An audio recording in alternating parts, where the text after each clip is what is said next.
All right, hello everyone. We are back for more speedrun interviewing. Whatever episode we're on now, I don't remember. It's like every day or every week I cycle between remembering the number and forgetting. So 70 something probably. Anyway, welcome to the show. Thank you, thank you. It's a pleasure to be here. The crisp early morning here in Australia. It's like a nice 4:13 a.m. So I'm happy to be here. It's pretty fun. I'm Uh, excited for it. Nice and early for I respect the Yeah. dedication. It was a good excuse to go to bed early and just get out of the way, but it works out nicely for like planning stuff around it because it's not going to get in the way of anything. Fair enough. Yeah, because later you have to do some Mario 64 tournament stuff, I believe. So Yeah, I'm going to be competing in the 70-star Summer Spectacular, which I'm sure we'll kind of go into as well sure. as we talk about kind of speedrunning stuff. But yeah, it's going to be happening in like 5 hours from now, so it's going to be pretty hype. I'm excited and nervous for that. Yeah, races are always a thing.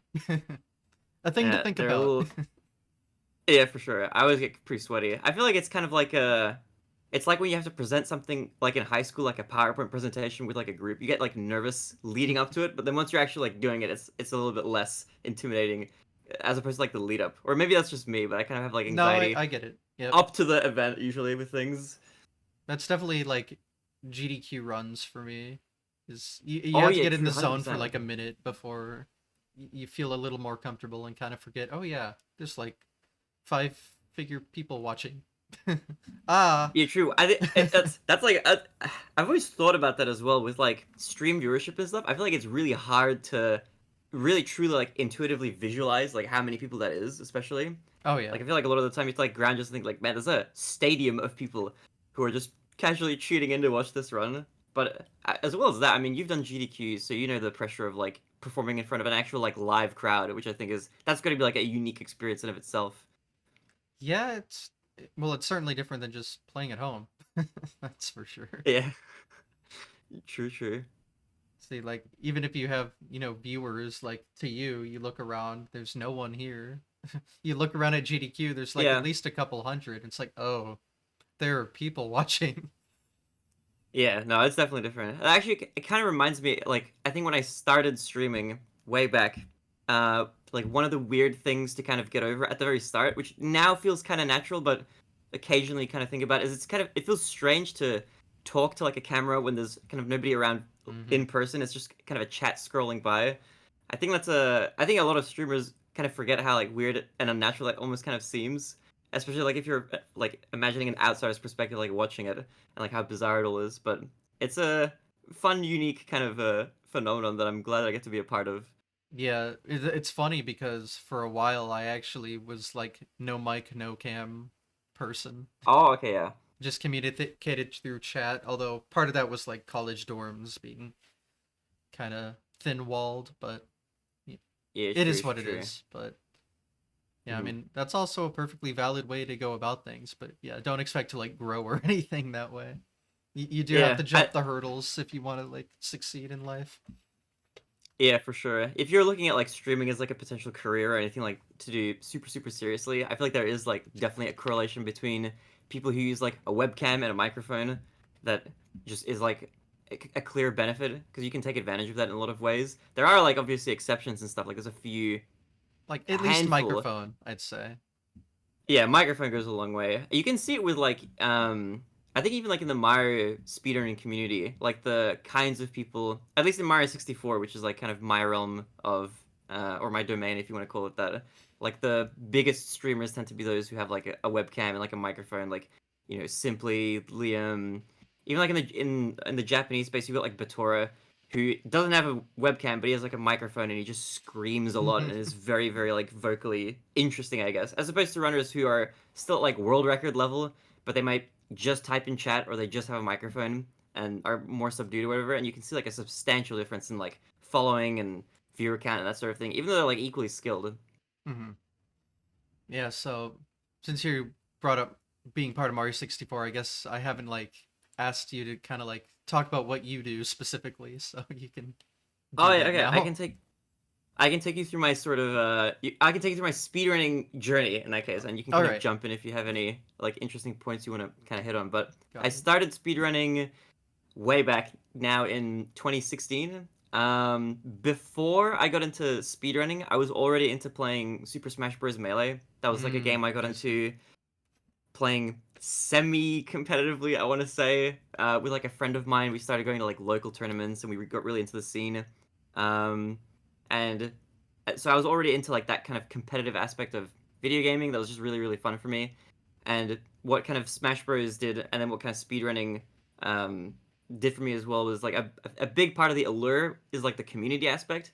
I feel like people maybe looking from the outside who aren't a part of it maybe don't realize, but I feel like the community around certain games, just speedrunning in general, is like really, really positive, and you build people up, and you make a lot of friends and connections, and there's constantly fun events. So that sort of stuff is like what kind of keeps you there. But initially, I think I remember watching. I think it was Narcissa Wright, formerly Cosmo Wright. Her run she did at one of the GDQs of I think Legend of Zelda Wind Waker. I think that's when I kind of first found out about it, and then I started watching Clint Stevens do runs in like late 2015, 2016. At that time, he was doing speedruns of Ocarina of Time 100%. He was doing live like every day for like 11 hours or something ridiculous when he used to stream all the time. And those were always really chill vibes. And I remember thinking like, this looks like a fun activity to try. I wonder if like it would be cool to do. And I started kind of learning a couple tricks for Wind Waker, The Legend of Zelda Wind Waker. That was like one of my favorite games growing up as a kid, and my favorite Zelda game. So I figured like, I'll try it out a little bit. And I was in Discord VC just trying tricks and stuff like that, but nothing super serious. I wasn't streaming or anything at this point in time. And I don't remember if I got this. It ended up being a little bit too overwhelming, that game to start off with, so I ended up not really taking that anywhere. But I think I heard some speedrunner or some streamer say something along the lines of, if you're gonna pick a speed game, to pick a game that you already love, because it'll be a bit easier to kind of deal with playing it for like hundreds of hours if you already like the game. So my favorite game at the time, and even now still, is this semi-obscure JRPG called Ys 1 and 2 Chronicles, spelled YS. It's not really super known, but it's a cool little game, Not known to and it me. doesn't have like a. It's there might be a few people who watch this who'll be like, "Oh my god, I know that game." It's had like heaps of releases. They're on like game number 12 or 11 or something like that. It's kind of like a B tier Final Fantasy esque kind of game. I don't know what you would Mm. compare it to, but it's unique in a lot of weird ways. But that was my favorite game, so I decided to start speedrunning that in 2016. There was somebody posted. I think it was the world record holder Korzik at the time. He posted some YouTube video where he accidentally clipped through some wall or something like that to go out of bounds. And there was some theorizing at that time, like, oh, this might be good for a speedrun. And I thought to myself, like, you know what? I'm just gonna try brute force this a little bit. I'll create a Twitch account and I'll just live stream myself trying to figure out if I can create like a consistent setup for it. And that was the very first thing that I ever did in any sort of speedrunning capacity. I was just grinding this like setup out, and then I eventually came up with like some sort of like 90% consistent setup for this trick. And then I was kind of foolishly thinking at that, like, okay, I've got this consistent setup for this trick that saves like 10 seconds. I'm gonna get the world record. I didn't expect how hard it would be, but like I feel like a lot of the time looking at somebody speedrunning without having ever done it, speedrunners will make it look easy, and you think like, oh, I've played the game a bunch, I could probably do that. So I started playing it, and I gave it a try. Like downloaded Live Split and wrote myself some notes for like the route or whatever. And at that time, like not many people played the game, and even now, like that game doesn't have a huge leaderboard. I think there's maybe 40 or 50 runs for any percent at least for that game. But I started grinding it out, started playing through it, and I very quickly realized, oh my god, there's way more nuance and way more skill involved in actually like the subtle kind of movement everywhere that you can like save and lose time on. I was way in over my head, and I started thinking like, okay, there's no way I can get a world record again. There's no shot. This is gonna be so hard. I think like the world record at the time was like 38 and a half minutes or something for this, and it took me like well over an hour to finish the game at all. But it was fun, so I kept playing it, and those like few videos that I made on like that out of bounds setup or something caught a little bit of traction, and that was kind of a motivating factor. So a few people were watching it like, oh, this is really cool. So I kept grinding that game, and I played it kind of on and off. I streamed myself playing it. I was never like a streamer originally. I only ever streamed because I forget when exactly. I think in late 2016 I started streaming on this account just because I was thinking to myself like, okay, I just want to speedrun. I don't really care about streaming, but I know that I need like some sort of proof that I'm doing this for real. And if you're live streaming yourself doing attempts or world record attempts, like on the off chance that you do get like a PB or world record run or something, then that's like a pretty good like level of evidence in your favor. And then also like long term, if you're doing attempts for ages, it's a lot better if you have like some history of having done runs for years or months or something like that that people can kind of reference, as opposed to just popping up out of nowhere and being like, oh, I've got this really good time all of a sudden. Because I know that in like other communities and like in GoldenEye and stuff, there's been issues where some random no-name runner will pop up and they just suddenly have a really good time. It's like that's really suspicious. We haven't seen anything to do with your stuff. So I did that, and then over the course of like the next 4 years, I think, on and off, while I was doing university and working and all this sort of other stuff, I just kept grinding the game, and I kept improving and getting better. And over time, my like time improved, and I was going up the rankings and stuff. And I think there's this kind of addictive aspect of speedrunning where you can kind of watch your time improve. Like there's this very like real time feedback for the effort that you're putting in, as opposed to maybe like other skills that are a little bit more nebulous. Like I play piano as well, and that's like something that you can improve at obviously when you practice a lot, but the it's not like so direct exactly how much you're improving. Whereas in a speedrun, it's like if you're putting in like 100 hours of effort and you're learning certain stuff and practicing certain things, you might do a few runs and then you'll improve by like a few seconds or a few minutes, and you can see like very clearly, like, okay, I put in this amount of effort and it resulted in like this amount of improvement. You can like see it really, really directly with the timer. And I think that sort of like improvement is kind of addicting because you can like see the incremental changes that you're making kind of put to work. So I was doing that, and I was just playing it kind of on the side, and I just kept doing this for like the next 4 years. I was doing it over 2016, 2017, 2018, and then I did it throughout 2019. And there came a point, I think, where I went from being just some random runner on the leaderboard to being like in the top five, top four, and top three at a certain point. And then I started thinking to myself, you know what? I didn't really I know that at the very, very beginning when I first started running this game, I thought, oh, I could get the world record easily or whatever. But then I quickly was humbled by how hard the game was to play at like a world record level or whatever. But after grinding it for like 3.5 years, it started to seem like, okay, you know what? Maybe this is kind of in reach again now, all of a sudden. Um, and then I eventually grinded to like, I think it was like second place or something. And then first place, like world record at that time was there was like a big gap. I think the gap between first and second was way bigger than any of the other, the places on the leaderboard. So then I was like, okay, I'm gonna try seriously grind for this, like throughout 2019, and I grinded the game throughout that year, and I ended up like just not getting it. I think like at the end of November, or at the end of December or something, I still hadn't gotten world record at that point, and I was like 7 seconds away or something. So I was like, okay, I'll just give up for now. I'll come back to it in 2020. I'll give it another try. I'm gonna take like a month off from like trying to grind this game or whatever because I just need a break from it. But I was thinking to myself like, okay, I'm gonna try grind it throughout all of 2020, however long it takes. I just want to get this damn world record. And so I took a break. I didn't stream at all in January of 2020, and then in February 1st of 2020, I went live again. I was like, okay, I'm gonna come back to the grind. And then that day on that stream, I barely got a world record in any percent for that game, which was like that was an incredible feeling after having played the game for like 3.5, 4 years or something like that. And I got world record then in any percent for that category, which is it's not the world record anymore. Like 4 years down the line, I think I'm like third place or something now. But it was a very, very unique and cool feeling to like very briefly for like or for I think it was like 10 months it stood to be like the best in the world at like a very specific kind of thing. There's a unique, cool aspect to that for sure. Um, and then kind of after that, I think after I did that, I tried doing like other categories because I was expecting to be grinding that for a lot longer that year. But I tried doing other categories. I ran every category for like a brief period, and then I got kind of burnt out on that game over the course of 2020. And up to this point, I never tried optimizing at all for like content creation or anything. I was just kind of looking at it as a sort of like I'm just streaming myself doing speedruns and attempts and whatever. I'm not looking at it as like, oh, I want to do content creation or a stream or anything like that. Um, but then, you know, a lot of circumstances kind of changed in 2020, and we got hit with the pandemic. And here in Australia, we got like really, really super intense lockdowns. They were like super ultra strict. So we had to stay. We had like a curfew. It was really intense here. And I was working as a grocery store night filler at the time, like overnight. So I would be at the grocery store like past midnight into the AM kind of time slot.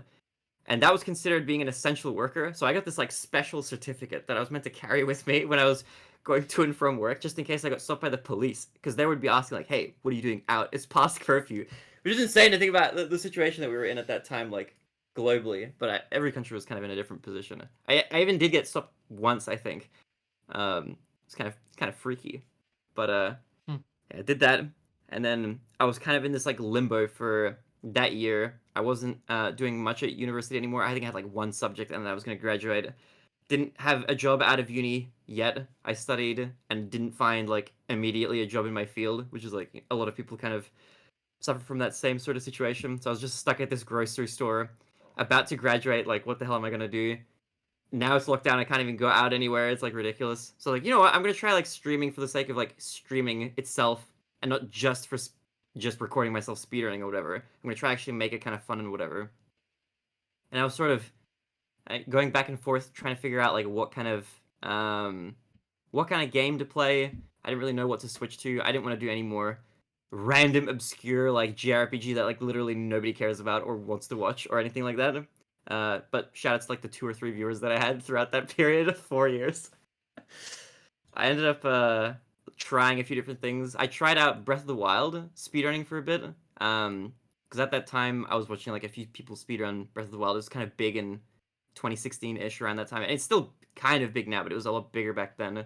A lot more people were watching like Breath of the Wild speedruns. And those runs had like really cool looking tricks and cool looking movement. So I started sort of learning it, but I didn't really commit super hard. I was like learning tricks for like 2 weeks, sort of here and there, and then I had like a brief stint trying to play like Yu-Gi-Oh kind of competitively, like on stream, which is kind of fun. Like a very brief kind of arc there, but I wasn't really sure what to do.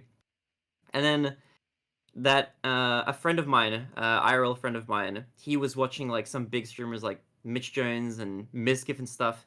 There was this like wave of bigger streamers who got into Super Mario 64 speedrunning.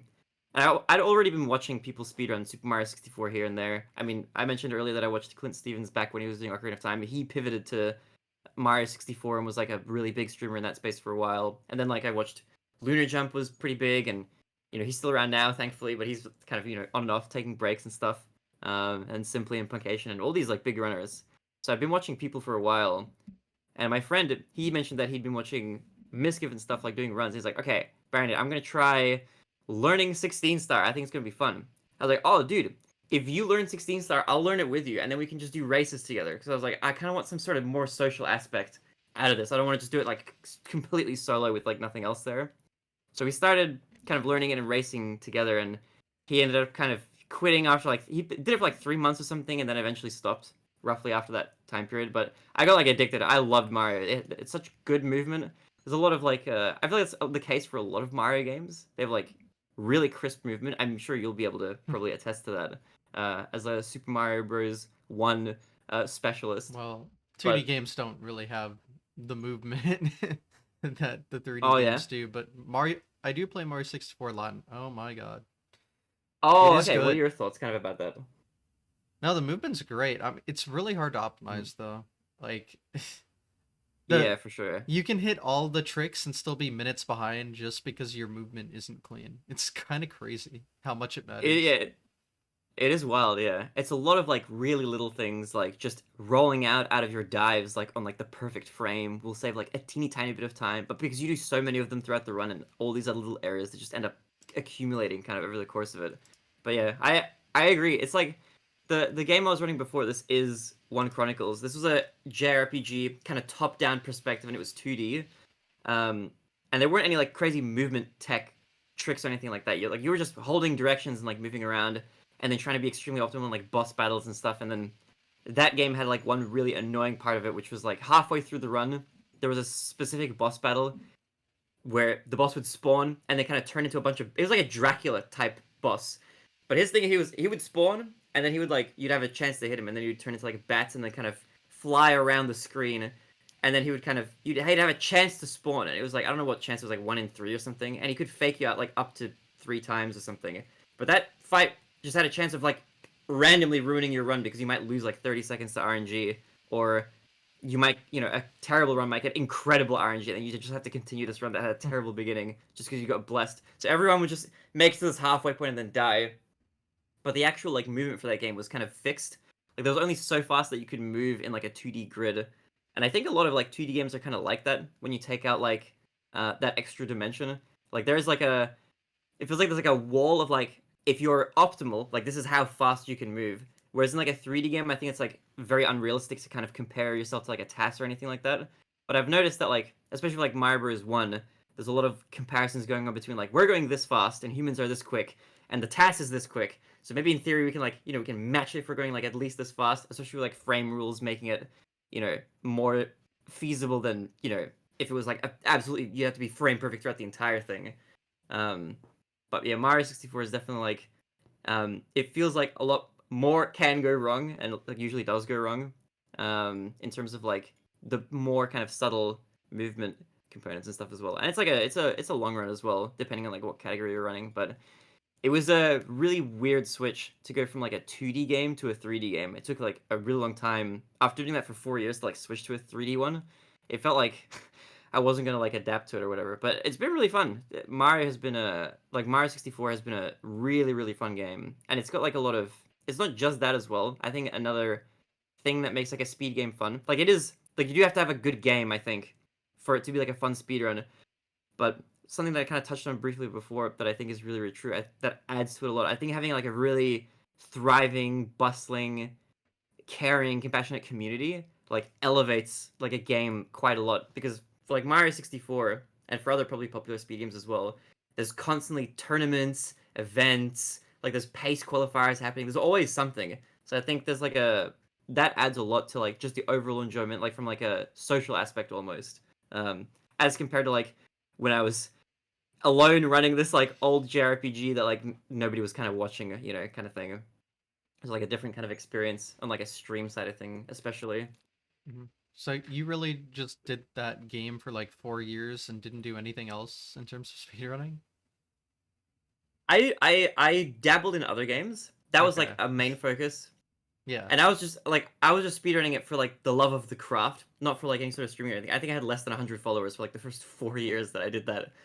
Um, but I tried a few other like weird games. There was like a version of that same game that got released on Sega Master System that had like a credits warp, and that Hmm. whole game is like it's like 20 seconds or something like that. And I grinded the hell out of that, which is kind of fun, but very different as well. I speedran a lot of Ace Attorney. I don't know if you're Ooh. familiar with Oh, I've that been visual playing through the novel. series now, actually.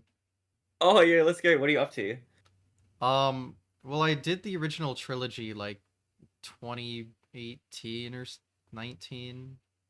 Hell yeah, let's So go. I replayed it and now I'm playing the other games the first time. So I'm about to finish the first Investigations game, which I know just Oh, is having sick. a big like release of that now, but I have a Yeah, modded they 3DS, announced. so I can get the games. Yeah, Anyway, let's go. Also, wait, so are you playing like a fan translated patch of like the second one? Because I think I don't know if it's I true or not. get I I heard. guess you have to. I haven't got there yet, so Ah, I'll okay, cross okay. that bridge when I get there. Well, actually, maybe by the time that you reach the second game, I think the remake might probably be out at that point if it isn't already. I don't remember the release date, Mm, but I think it's I don't coming know. out soon. But But yes, yeah, that's I think hype. the franchise is good. So, Yeah, dude, that game, all the games have such good music. I love games that have oh good yeah, music.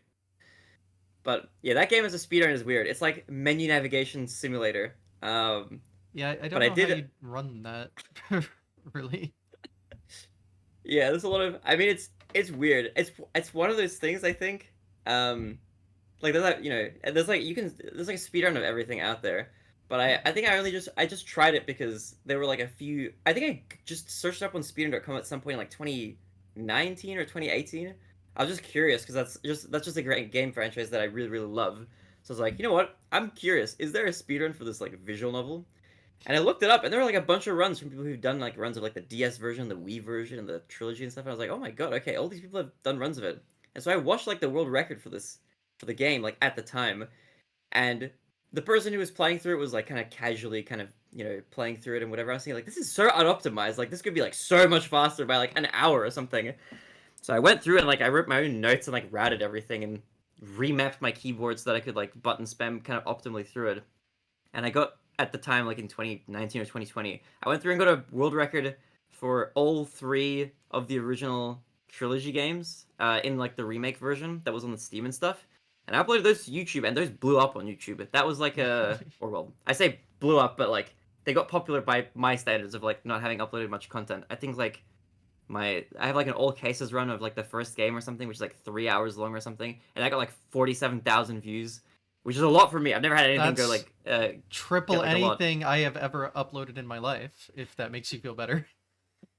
It was red. I didn't expect like an Ace Attorney speedrun video to get traction or whatever, but a lot of people watched that and then like filtered through that video into like the stream and stuff and that sort of thing. So I was like, okay, wow, that's kind of what got me thinking initially on like maybe I should like start speedrunning a game that people recognize or people know because there's going to be like more of an interest just in general. But it did help that those were world records at the time. None of them are anymore. That game got a lot more popular in terms of speedrunning, and I think all my world records except like some level records and like one really niche category that nobody else has run is what I have left. There's like a most speedrunners play that game on something called like New Game Plus, where when you finish playing through it, especially on the original release, it doesn't matter so much on the trilogy release, but on the original release that got ported to Wii Virtual Console, I think, which is like the DS version, or WiiWare actually, I think.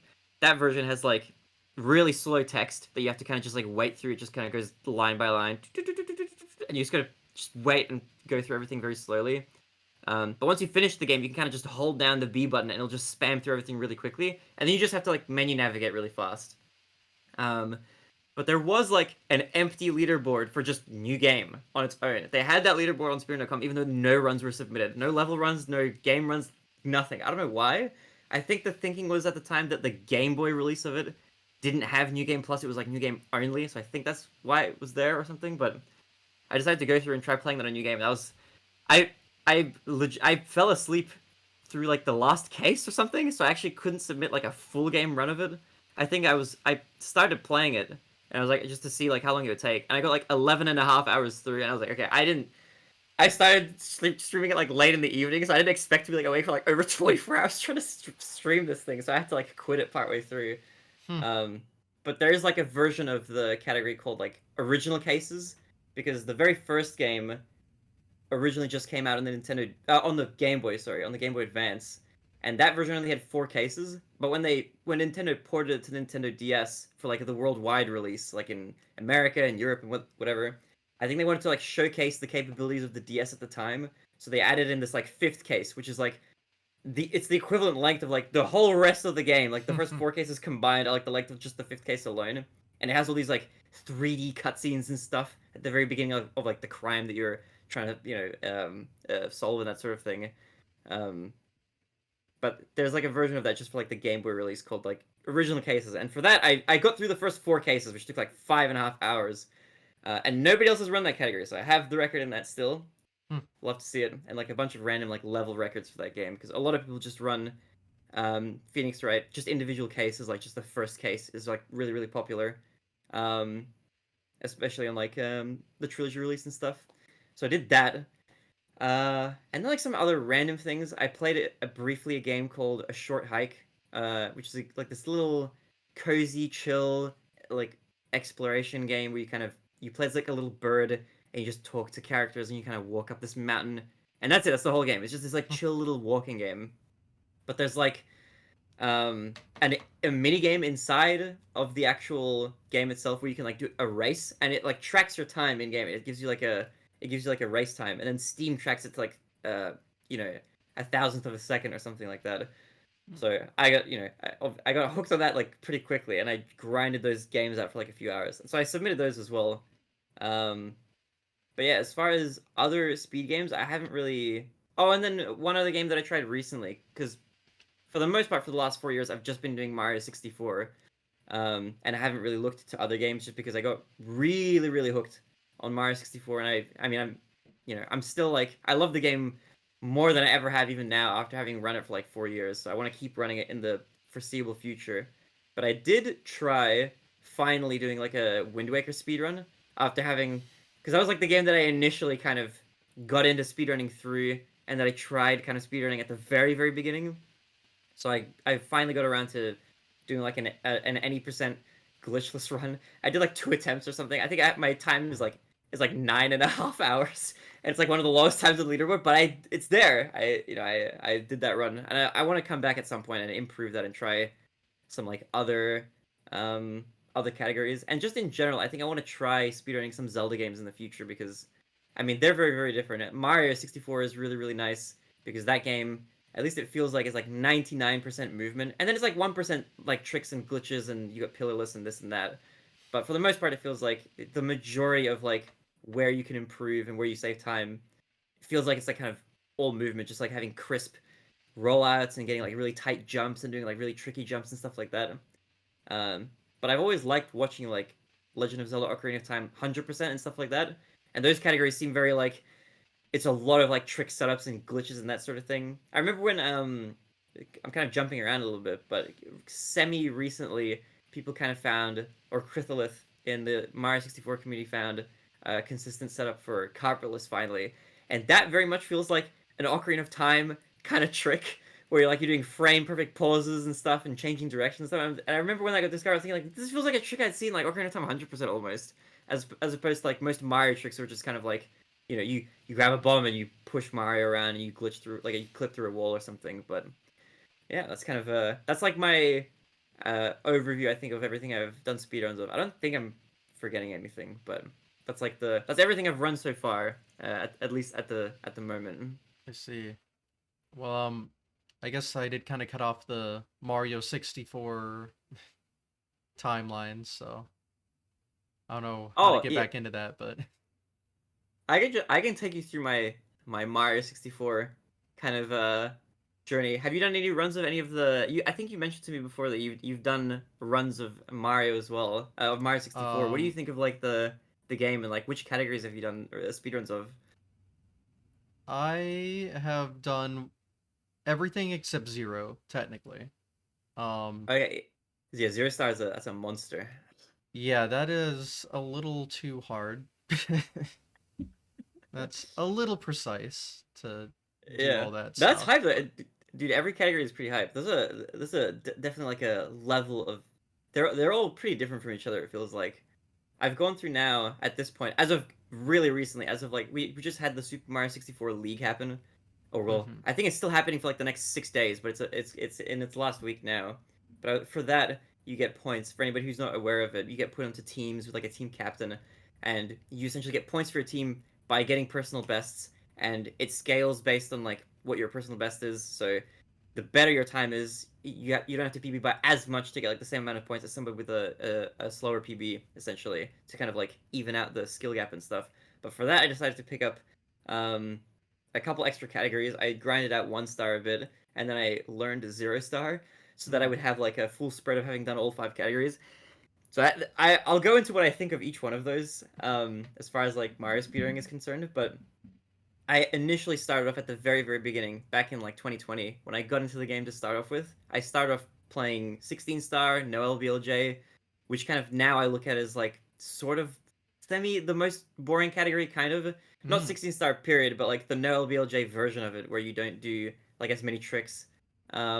Now kind of I don't find it as much fun because you don't do as many cool stars.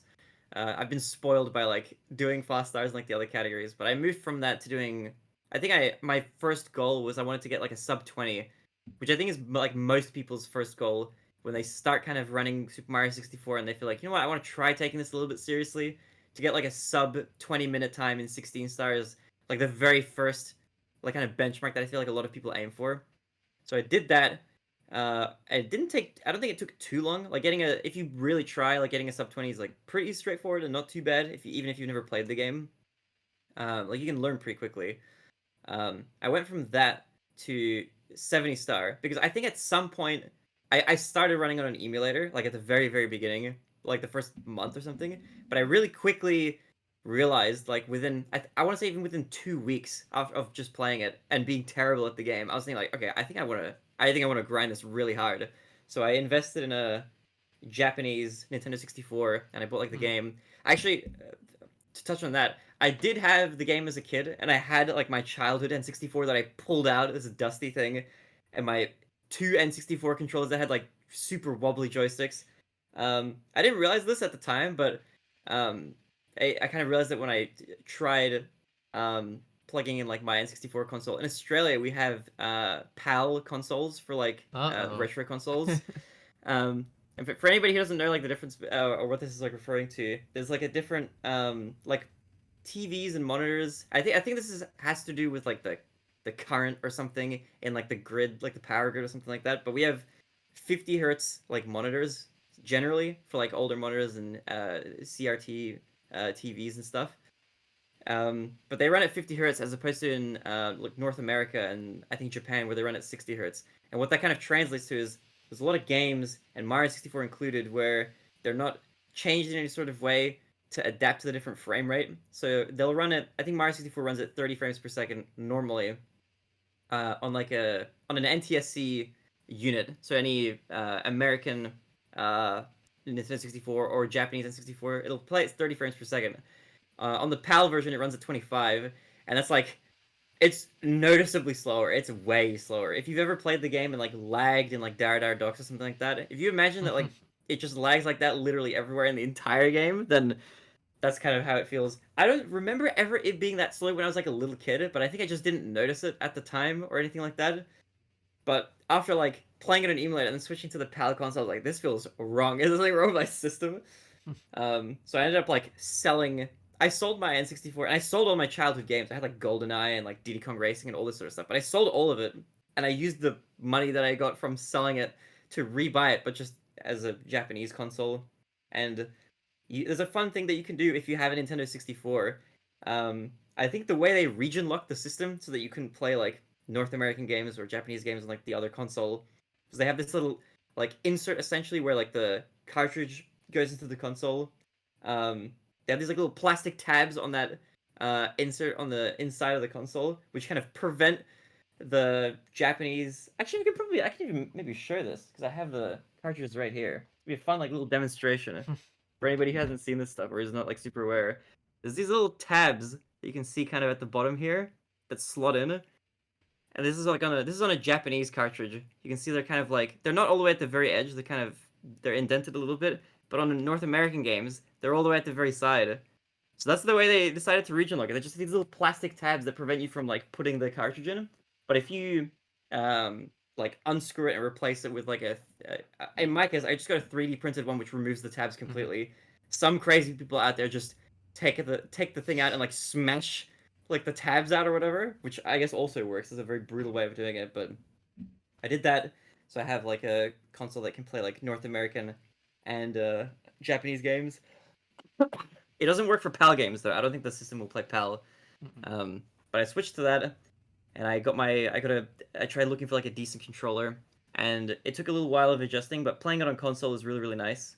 It feels like I don't know how to quite describe it. It's like different. Obviously, like it lags more and stuff, but there is something like rigid and I don't know. I don't know what the right word is for it. It feels more secure. Like I feel like on a emulator, like you have to mess around with like having your controller connect and like setting up like dead zones and stuff, and like sometimes your computer might just crash or something. It feels like it feels a little more stable on the console a little bit. I don't know if that's like placebo, if that's actually real or not, but I did that because I figured it's the most popular version of it, and it's an excuse to play on the CRT, and that's how I experienced it as a kid. So I was like, okay, I want to try it doing it that way. Um, Also, but more I modern realized, controllers. Like usually, if you're playing an emulator, you're gonna use a more modern controller. Modern controllers don't have yeah, notches, so that's a big that difference was as well. yeah, there were two actually. That's great that you mentioned that. Those are like the two biggest things that were annoying about emulator. One was that my controller, and I just used some like random Logitech controller, but you're right, it didn't have notches. It was just like a smooth, round kind of like like a yeah gate, I guess, for the controller for the control stick. The other thing was as well, the N64 is kind of has a weirdly unique controller in that it has buttons for the camera, which I feel like in Mario 64 speedrunning is way more. It feels way more handy and way more, um, way less flimsy to have like them on a button because I guess the game was designed around that sort of system. Whereas on like every other motor controller is gonna have like a stick for it, unless you like remap it to certain other buttons, which I know a lot of emulator runners do. They'll remap like three-quarters of the camera buttons to like random other buttons to like the X and Y and stuff. Um, but yeah, it felt way better playing it on like an actual N64 controller.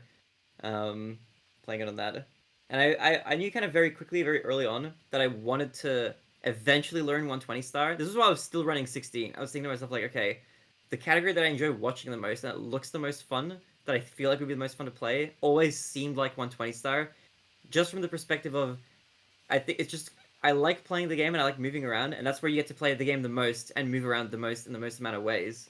So that just always looked like the most appealing. And in general, I just liked watching like really long categories for speedruns and extremely short ones. So like if a run is like 2 hours long, I love it. Perfect timing. Or if it's like 5 minutes long, perfect. But there's like this in between period where I don't watch too many runs that are just like an hour or something. I don't know why. It's usually just because like any percent runs and then like 100% runs kind of fit into those two categories, and I just like watching those two. Um, so I kind of knew that I wanted to do that. So I learned 70 star, and I grinded that for ages. I don't know if I think I played it for like a year and a half or 2 years or something, and then kind of last year, um, partway through, I think like throughout last year and then this year as well, I grinded and learned and grinded a lot of 120 star. I grinded my 70 star time down to, I think I wanted to get a sub 55-minute time. It's kind of Mm. where I felt like would be a good point to branch off and start doing 120 star. So I grinded 70 star until that point. And then I started learning 120, and 120 star was even better than I could have imagined. That category is so fun. I like fell in love with the game a second time after learning that category. It's just there's just so much cool stuff in it. It's hard to describe, but there's just so many fun stars and fun strats and tricks, and there's such a huge level of depth to like the amount of stuff that you can learn. Like one thing that I like about Mario 64, as compared to maybe some other games even, is that it's really easy to get into. It's super easy to learn. Like there's a lot of beginner stuff you can learn, and you can just keep upgrading stuff as you go.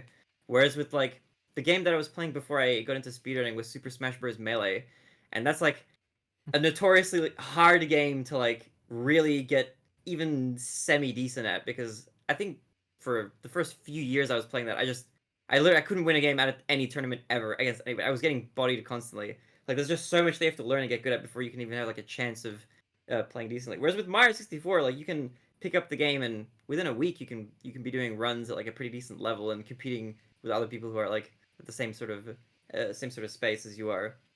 Um, but then after I did 120 star, I also wanted to do. I've always wanted to do like the shorter categories too. I did 1 star. 1 star is really fun. I love 1 star. It's super chill category. 0 star. I learned really recently, and that category was an absolute nightmare. That was brutal to learn. It's really stupidly hard. I'll take a drink and I'll get into that. Yeah, still haven't touched that myself for reasons. I think before I learned 1 or 0 star, because like those are the two categories, like the other two short categories on the leaderboard, like the former any percent category 1 star, and then the current any percent category 0 star. I looked at them from like an outsider's perspective when I was just doing the other categories. Like, oh yeah, 1 and 0 star, they're like basically the same category. 0 star is just like a little bit faster, and it's like a different trick. I didn't realize they're totally different. Like with how the approach was. I think 1 star was like fairly straightforward. Like learning SBLJ, if you grind it, it's not that bad, and then you can start grinding runs and get like pretty good times pretty easily. And it just feels like it's like a chill boss rush category. Like you're just going through all the Bowser levels, and that's really fun. I like that. It's very different from the other categories. 0 star, like that entire category, it feels like it's just like visualize it as just it's just all centered around DDD skip. Like the entire category just revolves around that trick, and the amount of like learning and reading up I had to do to like learn how to skip through DDD is like ridiculous. Whereas with like 1 star, you just need to kind of learn SBLJ, and then that's it. And you can just you'll pop through the door. It's like really lenient with like how fast you can go and how long it takes to go through there. But with 0 star, you have to not only clip through the I think it's the 30 star door that blocks Mario from entering the area where Dar Dar Dox is, and where Fire Sea is. But you have to be going at a very specific speed and usually very specific angles to be able to clip through DDD as well. And there's like a bunch of different ways that it can be done, but all those ways are like extremely precise, and like learning setups for all that stuff is like absolutely ridiculous. I think the first setup I tried learning really recently, and another thing that's really annoying about Zero Star is that the resources for learning it are very spread kind of all over the place. A lot of other tricks I feel like you can just go to, we have like there's a Mario 64 learning resource called Wikipedia, which is like a play on words for Wikipedia, and Ukiki, which is the name of the monkey, I think, in Tall Mountain. Little play on words. But a lot of the strats and stuff are just kind of in that wiki, which is nice. I wish more games did that. Had like a wiki for, or like just a centralized website for tricks and stuff. As a really, really good learning resource, there's so much stuff on there. You can, if you're a beginner, that's like the place to go if you want to find stuff. But for DDD skip specifically, there's a lot of like outdated knowledge there that just hasn't been updated, which I don't know what the exact reason why is. If just nobody who's learned DDD skip and or the newer strats or whatever has like bothered to go through and update that stuff, or whatever the reason is. But the stuff is kind of spread over, like there's Japanese websites where there's a lot of strats and they have like a much more detailed, like they have a wiki for DDD skip specifically, and they have like Excel spreadsheets and all this sort of stuff. And then but then that stuff is also semi outdated because there's new setups for a lot of certain speeds that Mario might be going. So I went through. I talked to some runners of the game who are very into this sort of thing, and I learned some more, uh, I guess like modern setups for some of the speeds. The thing that I tried learning at the very start is something called, it's a variant of something called Ultimate DDD Skip, Hmm. which ended up being a bit too tricky to try do. But if you can position Mario at like a perfect angle, there's one angle that you can do for like a consistent setup as of like a month ago. I think it's like, I forget what the number is, like 49040 or something. If you get Mario to face this exact angle, and then you do, I think it's like 9 BLJs on the staircase that's facing the door, where your first one is frame perfect, and then the next 8 are all as close to fifth frame as possible, which is like the slowest long jump that you can do. Hmm. Then you do some. There's more like just there's a ton of like nuance to it, but basically you have to do all these like frame perfect movements and stuff, without pause buffering or whatever, and you can get Mario to kind of skip through DDD without having to use the pillar at the side to set up speed. But this is like really really new. I think basically when like the world record does like a YOLO version of this strat. But this is like all still kind of developing. There hasn't been a world record set with the newest DDD skip setup. But I think some runners like Sweegie and Ouija have started kind of playing around with it a little bit. And I think even Dowski a little bit. But that's all still developing. I learned that trick. I got it one time, and then I died in Fire Sea because I panicked. Mm. And what happens when you die in Fire Sea if you get DDD skip? It spits you out of Fire Sea, but you end up falling through DDD as well, so you'd have to redo DDD skip again. So that ended up not happening. And I grinded that for a bit, but ended up not being worth it. I learned a way more common method that people learn. I think it's called like door strats or something. People refer to it, where Mm-hmm. you just SBLJ at whatever angle. It's not really that precise, and you get Mario to fly over to a pillar to the left of the door, and then you can kind of keep long jumping backwards at that pillar. And there's like certain visual cues that you can learn to read Mario's speed very roughly. Because ideally, what you want to do is you want to get Mario to go kind of as close to as fast as possible, without overspeeding. There's like a value. I think it's like when Mario's going at, I think it's 510 speed. Um, then he'll kind of clip to the right outside of the pillar and just lose all the speed. I think that's the value, somewhere around this, around 500. Um, and you want to be kind of in the mid to high 400 range when he's at the door to have enough speed to like do some of these setups consistently. So you build up speed, you let Mario kind of fall, and then you push like the opposite direction that you want him to move in because he's moving backwards at high speed. So you're kind of doing inverse movement to get him to the door. There's like a weird mechanic where if you hold the opposite direction immediately as soon as you land, he'll just lose all his speed or lose a lot of it. I don't know why. But if you wait like a second, he'll retain like most of it. I don't know why that works, but you get him kind of to move over to the door, and as long as you hold kind of directly left notch when you move from the pillar to the door, you can use his position on like this specific black tile and how far he's moved over, and just if you can kind of read where exactly he's there, like there's a really tiny amount of like a space where he can be standing on that black tile.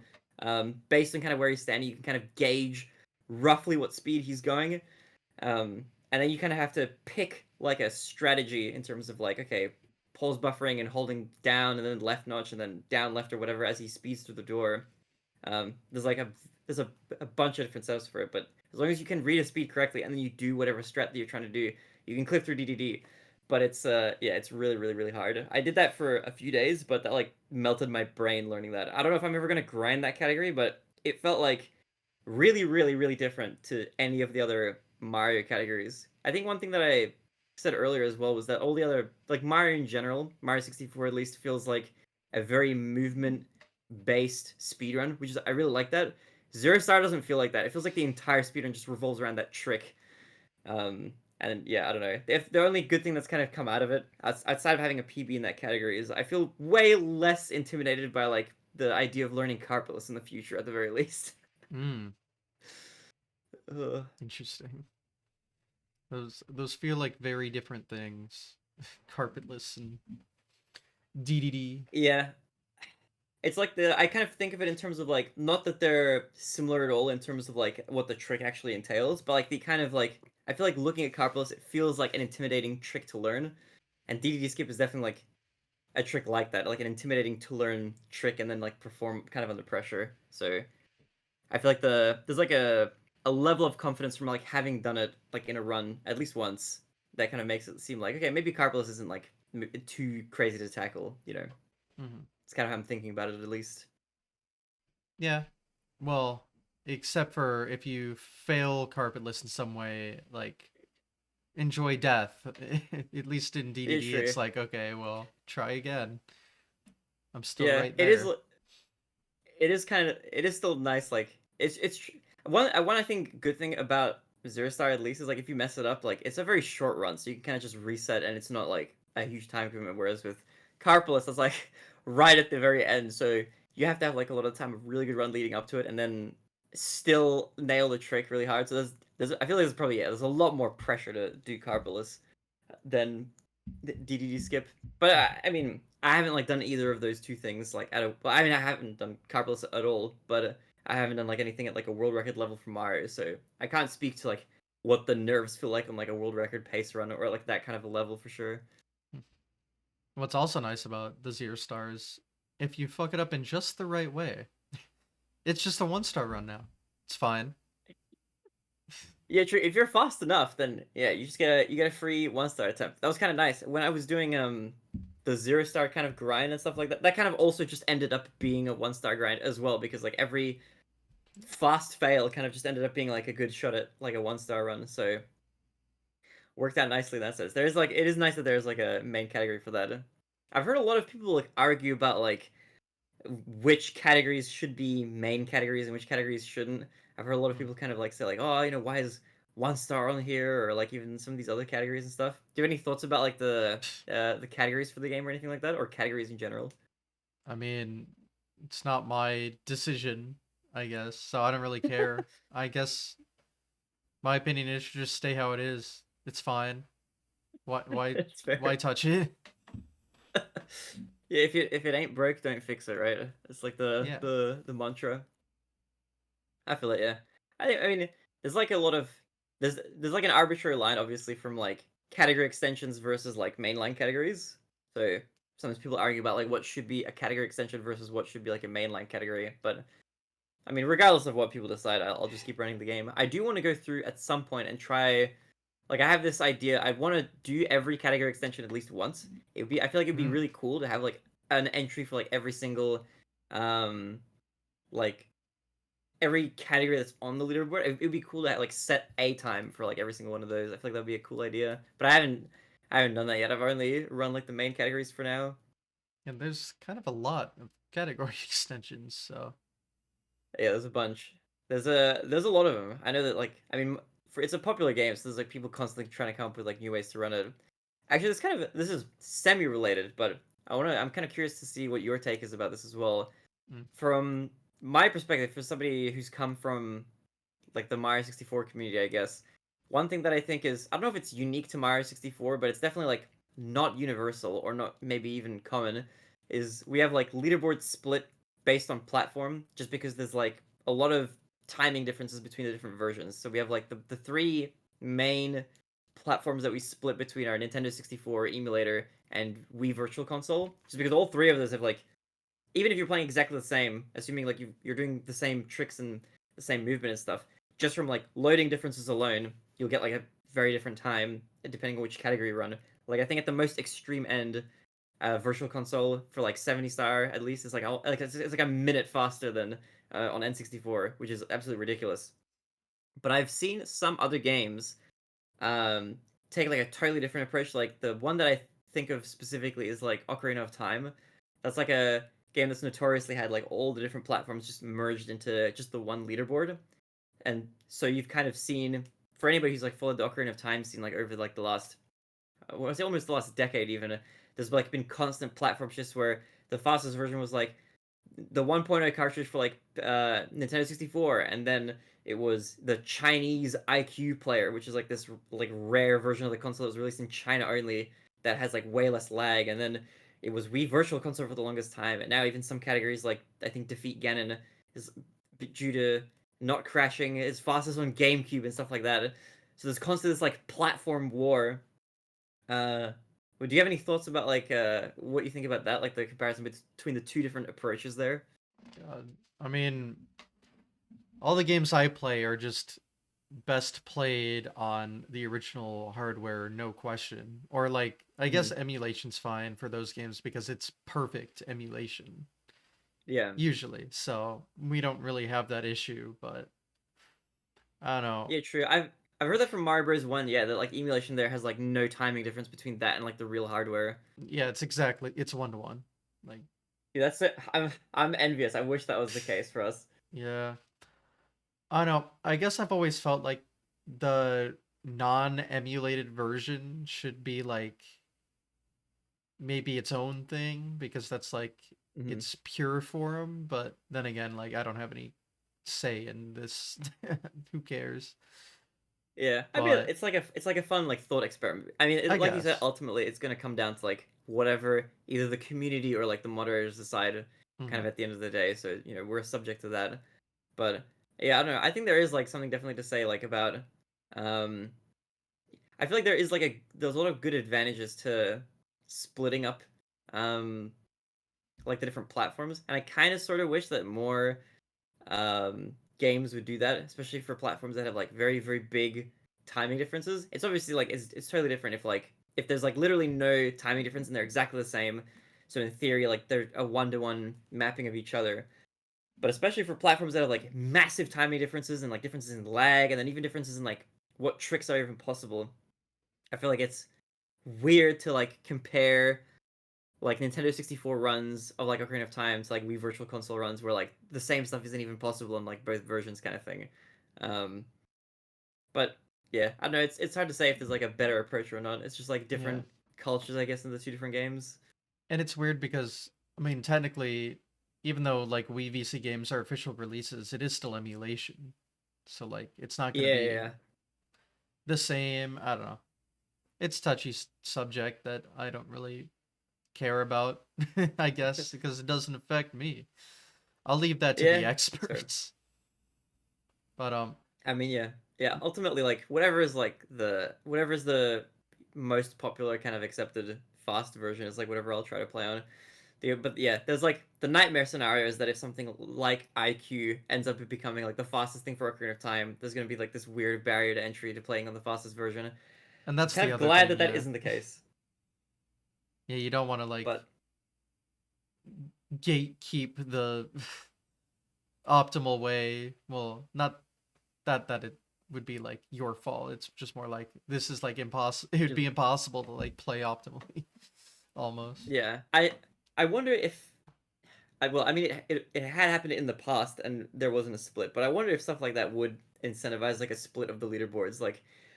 And it is something I kind of think about even just for any console games in general, like for Mario 64 and stuff, like what's going to happen many years down the line. Well, I don't know if Mario 64 is super popular, but for other console based games that are maybe like harder to find physical copies of it, like that's gonna be affected in the future and stuff like that. Like how are people like 10 years or 20 years from now gonna be spearing these games? If they even are. I don't know. It's gonna be hard to say. Yeah, that's a But lot of time. Who knows? yeah. But yeah, because you were talking about PAL earlier, like Mhm. so Mario 64 it just makes it slow motion, it sounds like. Yeah, it's horrible. It's like a PowerPoint presentation. I know that some PAL games, I don't know how PAL works for. I think PAL original Mario Brothers might be sped up to compensate for the frame rate difference. I Yeah, think I'm not actually sure. I 'Cause was I gonna remember playing say that. like how they do that. There's a Mhm. lot of games, especially like in the NES era, where they literally like made the game work differently to compensate. Yeah, So like that makes the gameplay like it makes it almost like a completely different game because like the tricks you yeah, can do are different and how you perform them are different and the timing's different and so yeah. I was True. actually the one to push the button on finally separating NTSC and PAL for Mario 1 specifically Oh yeah, let's because they're go. so different. Like Mhm. to put it in perspective, like what's funny is like the NTSC RTA run versus the TAS is like zero point 0.4 Mhm. seconds. Mhm. Jeez. The PAL world record versus the TAS is like 12 seconds. What But the heck? the PAL version of SMB1 is technically faster. Oh, I think I saw Isn't like a that all? YouTube video It's about like this all at some super point. weird.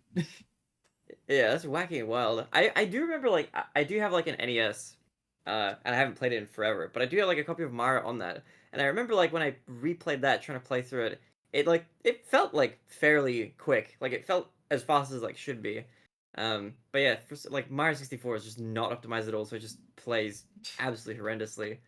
Um, but I think yeah, as like consoles went on, like this is I feel like this is like an artifact of like that era maybe. Like there were a few games that kind of didn't get optimized at all for it, and then some that did. But I feel like from the GameCube onwards, they kind of fixed that. So because like PAL GameCube games that do run at like 50 frames per second or something like are sped up, kind of to compensate for it. Yeah, but I don't know that like NES era is just weird because they didn't just Hmm. like speed up the game to compensate. They like completely changed how the game plays to compensate. Like Mario's like jump physics and stuff as well. Yeah, Mario jumps higher, he bounces off enemies lower. that's Like that's so weird. the PAL version for Mario 1 specifically is really weird. You can just randomly clip through the floor sometimes because Mario's velocity going down is fast. I don't That's know. so weird. It, That's it's a wacky. video game. So yeah. In that instance, yeah, please separate Ugh. NTSC and PAL. I mean, yeah, that's a good argument for it. I feel like yeah, for things like that where it just like at least at like a speedrun level, it totally changes like the you know changes the gameplay. Like especially if the physics of the game are different, then it's like a good argument to have them separated because it's not completely comparable to have them compared to like NTSC runs, which are just straight up different. Like if you got somebody's inputs from like an NTSC gameplay and tried to map them to PAL, it just wouldn't work for all those same reasons. Yeah, I mean, I'm definitely no expert in how every game works, but some games are literally just different games. So for Yeah, it's wild how that those, works. I've thought about speaking of the NES. I've kind of there's been a part of me I've wanted to sort of get into um like speedrunning an NES game like one mm, day in the future. Would you is SMB1 something that you'd recommend to somebody who's never played it before? What are your thoughts on like um, that as a speed game to new people? I think Mario one's like the Mario 64 of 2D. Hmm. So like it's a perfect beginner run. And it only gets Okay, hard sweet. when you really dive in. Hmm. Okay, yeah, that's cool. I was thinking like maybe of trying that. Interesting to hear that the PAL version is faster because or For the technically TAS, faster because for the test. the reason I said like how far behind the world record was in both, like zero point 0.4 seconds versus 12 seconds, like 12 the seconds, PAL yeah. world record is pretty good. Okay, But that's that's how weird. Why hard is tying the the TAS in that game task is. why is taking the task so much harder? Is it just because of like how it works out with like the So frame rules if and you know how what hard a they are to make? if you know what a flagpole glitch is, like it only saves dot Mhm. three. In that game, it saves like 2.5 seconds What? because the way What the Mario's heck? jump works is he actually falls to the left, and that it triggers the like timer countdown faster. Oh wow. Okay. So like just doing that in each level, like you do that every flagpole in the game, you end up saving like 10 seconds almost, and that's that time right there. But That's the way to insane. hit What that the heck? trick is you have to do like you have to be like holding right on one frame, left on the next, right on the next, or something.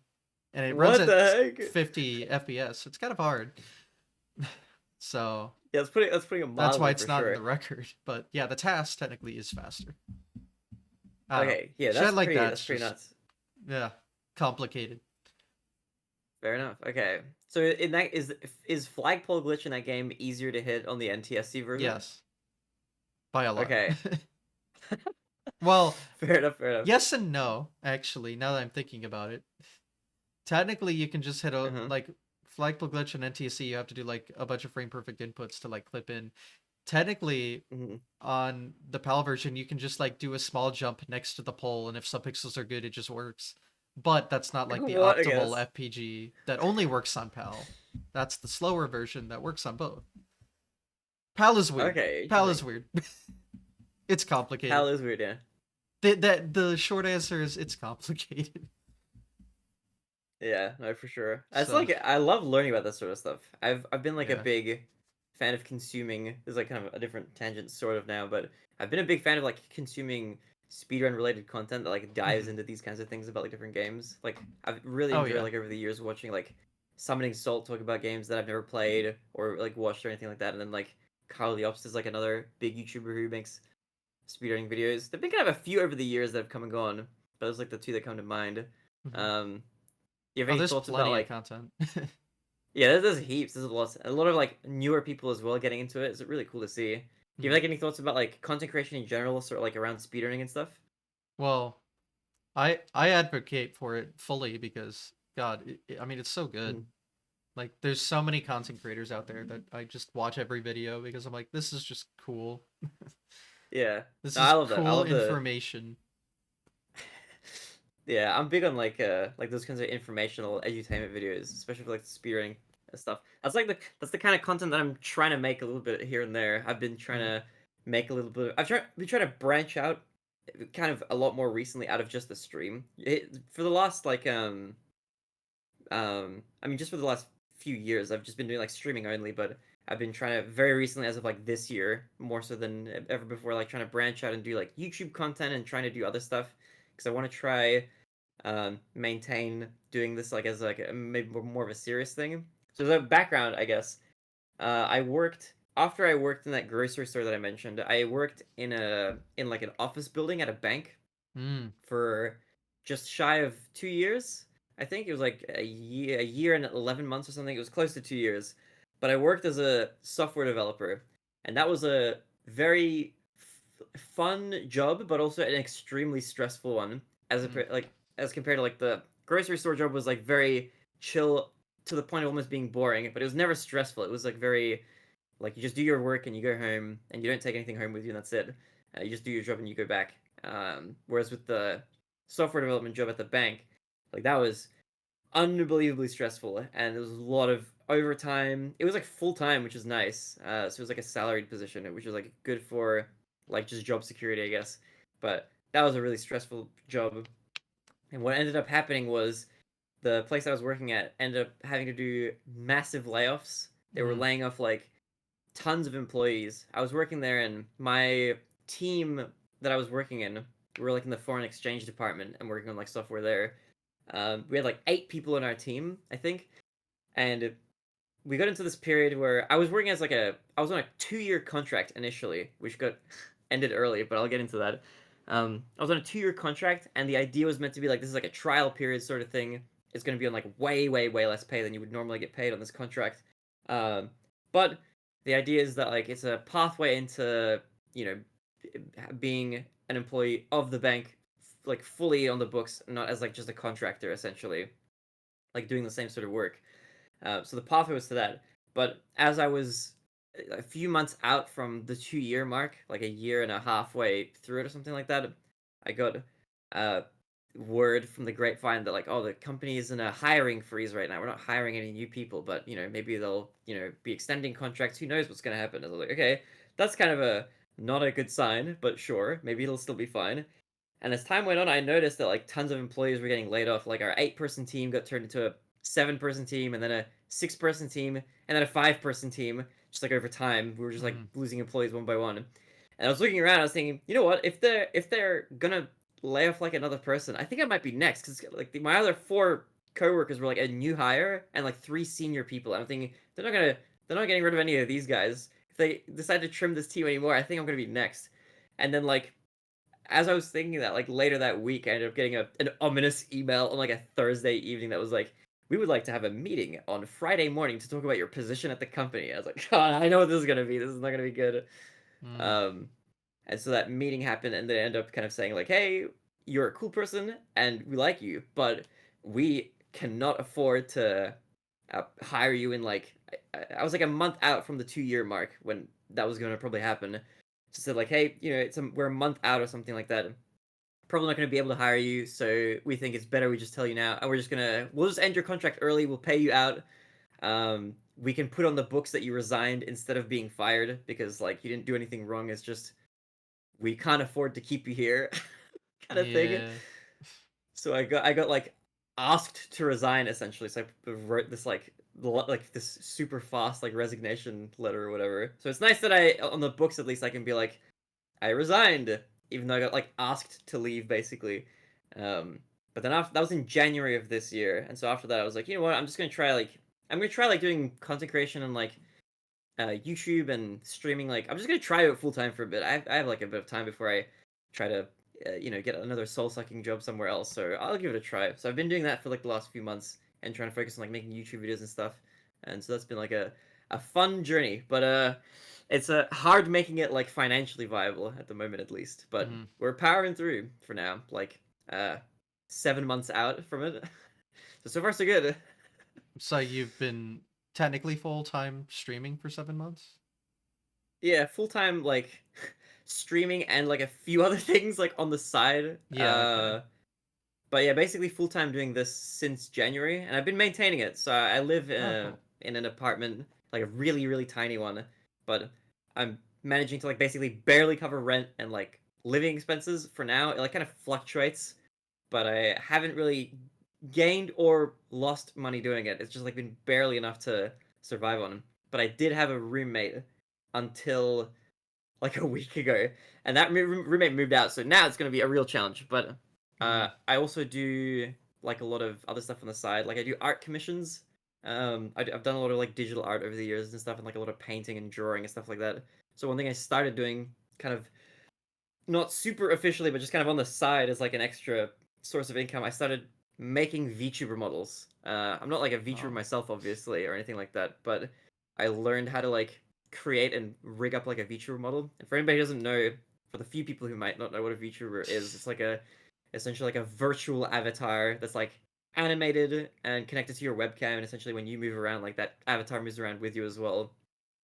And people out there will pay quite a lot of money to get like an avatar kind of made and rigged up, depending on like what niche you cater to and that sort of thing. So I do a little bit of that on the side. That's helped a lot. I was gonna But say that's a big market, so yeah, it's big. There's a lot of like there's a lot of potential in there if you kind of know what you're doing. A lot of people want VTuber models out there. A lot of people are willing to pay for it. So that's been like a nice little extra source of revenue on top of like the other stuff. But for the most part, yeah, I've been like sustained through doing these like Stream Elements sponsorships that kind of come through a lot. you For anybody use who's used Stream those. Elements, you've seen like yeah, they're always like for anybody who's like watched like Armada stream or anything, like he has like he has constantly one in the corner like taking up like part of the screen. But those have been really helpful. Those have helped pay the rent. So shout outs to Stream Elements for helping out with that sort of stuff, as well as like a few other random kind of tidbits. I'm a full time hustling while I try to make it work. Full time hustler. Fair enough. I mean, Uh, it's cool you're even able to do that. I mean, it's hard out there. That's for sure. yeah, it's tough, but there's definitely yeah. I'm just like I'm like frugal maxing to try and make it work. I'm trying to be like an absolute massive cheapskate in like every way that I can to like try and make it work. So That's the it's way. been it's been working for now, but yeah, I'm gonna hopefully um turn it into something that's like more sustainable like longer term rather than just like I need to do more than just barely survive on it. I need to be able to like save a bit of money and stuff like that. But Yeah. that's the goal, at least. Fingers crossed that Hmm. it works out. But yeah, since you've been talking about this, the content creation side of things, like Hmm. I know I was bringing up like, oh, I like watching all this content. Like, good example is Summoning Salt's the whole reason I'm here. Me, Oh, really? that was my introduction to speedrunning. I didn't know what it was, and then one of his videos popped up. I'm like, oh shit, look at this. Oh, So, yeah. Wait, tell me about that. well, I think I just did. Oh, did you? Well, wait, which video was it? Was it like a Mario Bros. um, 1 video? I was looking up like a Mega Man soundtrack, and the Mega Man original Mega Man video that isn't public anymore showed up, and then the Mario one was recommended after that. So obviously I Oh, nice. Okay. drawn to that. But yeah, so that was like early speedrun content. Now there's like a bunch of other people, and they're all good. There's all like all different Hmm. niches, all good information. So yeah. Yeah, it's super cool. I love seeing like the space thrive. Getting more eyes and people into it and stuff like that. I like seeing speedrunning overall grow, and I feel like Hmm. it has. I've seen some people say like, "Oh, speedrunning is like dying" or something like that. Uh, But I think overall there's like more people in it than ever before. But I think some people have like that false notion because like maybe I don't know, there's like fewer singular individuals at the top getting like tons of viewers and stuff like that. Maybe, but I don't know where that perception exactly comes from.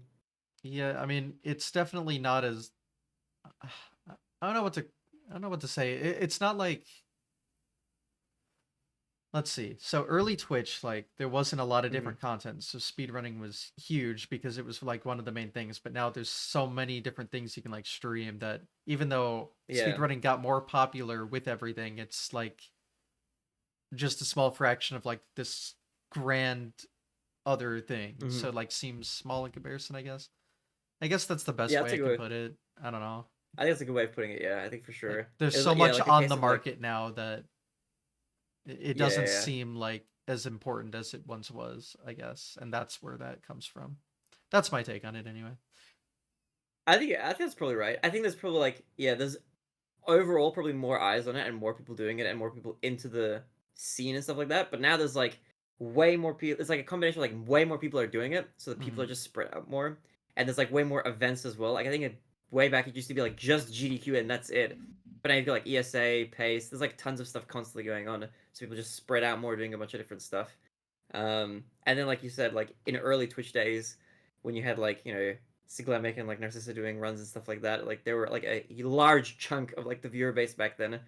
Whereas now, even though there are probably more viewers like overall, there's just so much other stuff that it like is just a smaller piece of the pie, even though that the whole pie is bigger. Hmm. And it's so hard to make it as an individual now as compared as it was back then because, again, like there's so many other places people can go, and the more speedrunners there are, the more spread out there's going to be. So it's hard to like get all those people Yeah. to just watch you, I guess. And Yeah, there's so, a lot more like it's true. There's a lot more like out there for people to watch. Like there's always like a case of like there's definitely a benefit to being early because there's just less options. So the question of like I think that any content creator that asks themselves this when they're kind of trying to do it more seriously is like why would people choose to watch my stream or tune in and chill and be here as opposed to like any other place because there's so many other places that people could go and spend their time. Like why would people want to stick around and watch either my stream or be here or whatever? So you got to kind of think about a lot like what differentiates you or what brings people to your stream that they can't really get anywhere else or that'll keep people there. So like in the earlier days, obviously, like when Stiglemic was like the biggest Mario streamer, or whatever, it's like he was the world record holder and that's it. And there were no other like really big or prominent streamers who were streaming a ton back then for like at the world record level or whatever. So he was just the biggest and he didn't need to use a webcam or anything like that. And he could just he just ended up fostering like a lot of people watching at that time. Whereas now it's like you got heaps of streamers who are all world record level. As for Mario 64, and like it's just gonna be the case that like the ones that end up being like the most entertaining to watch as well are the ones that are going to get all the people who like are there for like the skill level, obviously, but also get a huge boost from people who are there for like the entertainment value of the stream, which like that's kind of what ends up differentiating a lot of people as well at like that higher level, I think. Mm-hmm. Yeah, you need more than just skill nowadays, and it wasn't always like that. The skill would like be enough back in early 2010s. It's just not that way anymore. Yeah, it's like a totally different landscape, and Mm-hmm. there's a lot of like I think a lot of people might have like a like misconceptions about that as well. Like I know that I've seen some people think like, man, if I just get better at this game, I will get more viewers. But a lot of the time, it doesn't work that way. There's a lot of people who are far Oh. less skilled but excel in like other areas, and they'll end up like kind of booming because of like that other stuff. Mm-hmm. And that like is is a good like segue into the YouTube side of things, because that's like the streaming side of things, right? But again, with Hmm. like the whole YouTube content creation, like there's so many creators now, but that scene just continues to flourish. Like that's like Hmm. the more, I don't know, the more creators there are, like there's still enough eyes to go around where like it Yeah, doesn't like affect the scene as much as maybe the streaming side of things does. I don't know, it's hard to yeah, word it's it the kind way of I want to, but I sort of get what you mean. I'll kind of yeah. like I'll give you my thoughts and then you can tell me if like this is kind of in the right kind of realm of what you're thinking. But I think a lot of like the way content is served and like how discoverability works is just so different on YouTube that Mm-hmm. compared to like how it is on Twitch. I think a lot of people will say like and nowadays I feel like a big talking point for like if you want to grow on Twitch or grow in general, you can't like just stream. If you just stream to Mm-hmm. Twitch, that's not, like never gonna work. Nobody's gonna find you. Nobody's gonna watch your stream. Whereas like on YouTube, I feel like a lot of the time, like if more people are making content around a certain thing, YouTube kind of sees that activity and sees that people are watching it, and then starts serving it to like more and more people, which is why you see like drama and stuff blow up because like a Yeah. lot of people make videos about a certain thing, and so YouTube sees like, oh, this is a popular topic, and they'll just serve it to more and more people. So I think like what you said about like there being more eyes, even though there's more content now, it's like I feel like it's like the popularity boost is what boosts it like even further. So it's like self-propagating kind of effect. So Yeah. it's just YouTube is serving it to like more and more people who might not have otherwise like. There's a lot of people watching YouTube who will like never tune into Twitch or would have never found it otherwise. And like Mm-hmm. I can speak personally from my own experience of like having uploaded YouTube videos here and there. A lot of people who filter into the stream, like who view the stream now and who've become regular stuff, came through like the YouTube channel. And my YouTube channel's like small. It's like teeny tiny. I'm not like I haven't done much with it. It's like in its very early growth stages still, but that's been like a really massive source of like people filtering in through that to the stream just because YouTube is such a better place to like get discovered, I guess. Like if you're making Mm-hmm. stuff on YouTube and you're putting effort into it, then YouTube will try serve it to people like kind of over time, whether it's like shorts or long form content and stuff. Like if you're genuinely trying to make like decent content and trying to make it as good as possible, then YouTube kind of will try to shuffle it around and stuff like that. Mm-hmm. Whereas if I mean, unless if you're uploading just like VODs or something like that'll never get served to anybody. But if you're trying to make like a curated kind of scripted kind of content, I feel like that YouTube will kind of serve to a few people, and then like if it sees like those people are watching it and like like engaging with it in a certain sort of way, then it'll start like trying to boost it to more and more people, and then as you kind of keep making more consistent content, you kind of like train YouTube to like trust you almost. So like the more you make and the better it is, like the more YouTube will be like, all right, we'll promote it to more people. We've promoted like the last 10 videos and they've all been good, so this new video is we're gonna promote it to even more people. So it's like constantly flourishing there. Whereas with streaming, it's like to get I feel like to get found on stream or something, you need to either be like collaborating with people like directly or whatever, or having like presences on other websites, whether it's like TikTok, Twitter, YouTube, and having the stream be like something that people can filter to.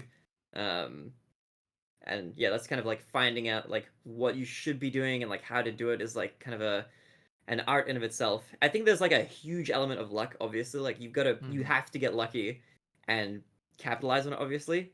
But you can do a lot for yourself in terms of like if you imagine like catching lightning in a bottle is like what it's like to kind of get that growth spurt that you need to like really make it big and then capitalize off of it.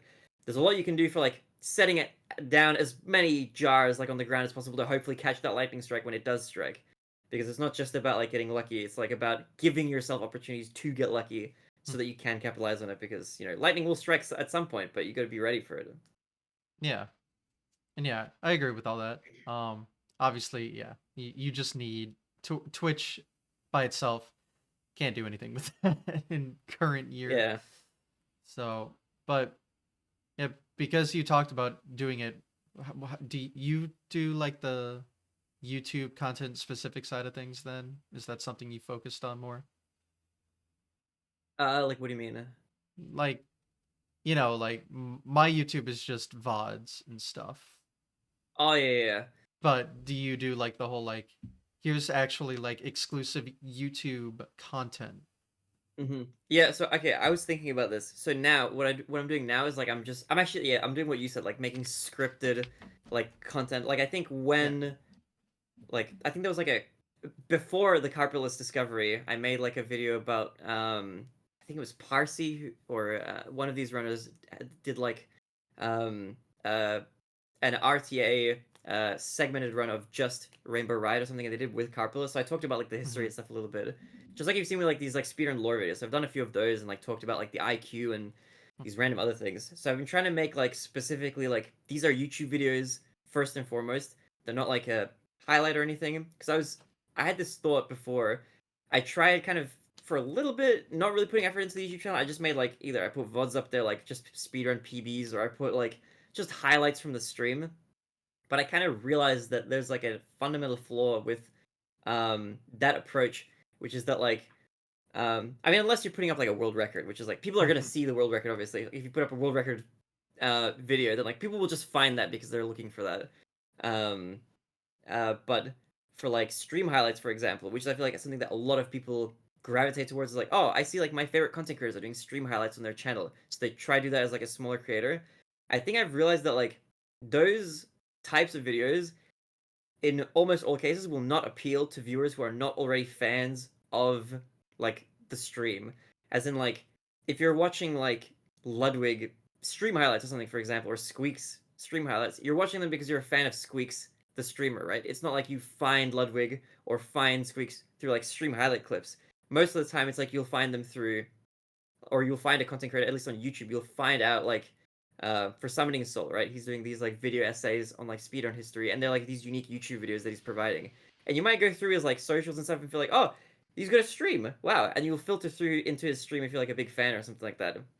But it's never the case, I don't think, that you will find somebody because of like, oh, there's stream highlights from May of 2025 or something. That's just like extra content for probably bigger content creators or who already have a fan base who want like as much content as possible. So I changed my approach and like started deciding at some point, like kind of less than a year ago, I was like, okay, I'm gonna try actually put effort and make YouTube content, and then like if that grows on YouTube or whatever, that'll just kind of it'll filter through to more success and more eyes just in general elsewhere. And that's kind of proven, I think, to be sort of true, at least so far. So Got it. that's the kind of approach I'm taking. So your YouTube channel now is like exclusively like YouTube content. And then I Yeah, assume once you do that, you obviously then make a second channel where you upload the VODs from the stream that are important yeah, enough to yeah. exactly. Yeah, I've done exactly that. I made a second channel, and on that channel is like where like I used to put all my PBs and stuff on like the main channel or whatever, but I've kind of pivoted to like I've just left whatever's up there because they're like older videos, so they don't really matter too much in the algorithm or whatever. But um, going forward, like all the specific like VODs that aren't edited or PBs or anything like that, those are just uploaded to the second channel now, as well as like anything that I want to upload onto YouTube that I just want to have like a video of, I guess, like if there's like some specific streams, or like I did like a subathon kind of semi recently, so I uploaded like all the VODs like segmented out onto YouTube so that they're archived somewhere, and then a few other like random things like that. So those are all just I upload those all to the second channel, and I don't have to worry about like um messing up like the YouTube algorithm trust or something. Because one thing I've sort of noticed with like uploading consistent videos like that are like high quality scripted videos, if you want to call them that, like long form content, uploading like one video after another, I've kind of sort of seen that like the YouTube algorithm kind of starts to promote your video faster and faster as like you kind of upload this as similar sort of quality of content. Whereas if you're just kind of uploading whatever, it's like YouTube kind of like doesn't recommend anything because it's like I'm guessing that it's like it doesn't know what kind of audience you're trying to cater to because like the type of person who's going to watch like a 4 hour stream VOD and like a PV or something is a low correlation between that and like some sort of scripted content or something. Whereas like somebody who's watching like Summoning Salt for example and stuff will probably watch like other um long form content that's like also talking about like speedrunning history and that sort of thing. So like you said, there's a lot of content creators doing that now. So if you watch like one of these other bigger channels, you might see like some of these other videos like recommended in the side or whatever. So those will get recommended like among similar videos, but like these VODs and stuff like usually won't because there aren't people like usually seeking those out. That's usually for just like hardcore fans who are like trying to rewatch something, but it's not a lot of the time that people will like seek out like unlabeled VODs of like whatever kind, unless it's some specific event and the whole VOD is like a really entertaining piece of content on its own, you know? Mm-hmm. Yeah, got it. Um, yeah, I'm just trying to think like how the whole YouTube side of things work. It's a complicated mess, so Is that something it's that fun to learn because about. you're like a streamer as well? Is that like something that you're interested in kind of focusing on, or what's your I thoughts on don't like your own kind of journey for content? know. I've talked about it quite a bit on here because it's a common topic of conversation. Mm-hmm. Because it's so prominent in most speedrunners' ideas of what they should do. But I don't know. I haven't really touched it myself because let's be Mm-hmm. honest, it's a lot of work. Oh yeah. There's a lot you have to do, like, and not all of it is enjoyable. Like, I'm sure Mm-hmm. every person who actually does content like collectively sigh at having to like audio edit or something. So like Yeah, yeah. like there are obviously some rough points, but obviously if you care enough you'll do it anyway. But I don't know. I'm it's something I've never been able to like jump the hurdle and start myself. But Mm-hmm. I mean, I've talked to so many people that do it, and they're like, "Yeah, I mean, it's the way. It's what works. Everyone should do it if they want to do something." And it's like, but Mm-hmm. I don't know. I mean, yeah, look, ultimately everything kind of depends on like if somebody's listening to this and they're wondering like, oh, is this worth getting into? Like, it ultimately just comes down to like what you kind of want to do like as a career and things like that as well. Like, Mm, not everybody like you can always keep streaming as like a hobby. Like I was doing that for like the longest time. I was working and then just streaming on the side, even streaming a lot while I was working. Like that's still viable. Um, but it just comes down to like if like the work of like creating videos and like editing them, if like that sounds like a fulfilling like creative kind of endeavor, then that can be like worth doing. But there's a lot to be said for like what you mentioned, where actually like scripting and editing and all this sort of other stuff, like that's really a hard work. And if you don't enjoy it, it might even feel worse than like just working a job instead. Because if you're doing it for just the sake of like I want to do this because I want to be able to just stream all the time, and make that work. It's like it doesn't really work that way. You'll just kind of end up spending your time doing video editing, and if that's not something you enjoy, that's just going to be kind of miserable. yeah. So there's always ways to like support being able to stream, but it just depends on like kind of how you want to go about it and like what your kind of overall goals are. Not for like the stream growth necessarily, but your goals in terms of like your own kind of personal fulfillment as like a person in your own life kind of thing. So I think it's important to kind of think about like the grander picture, and the way I kind of think about at least my life at least is thinking about like what my kind of aspirations are like in the future, and then kind of like reverse engineering like, okay, well, if I want to do this thing in my life in the future or something, what should I be doing like right now to try get there?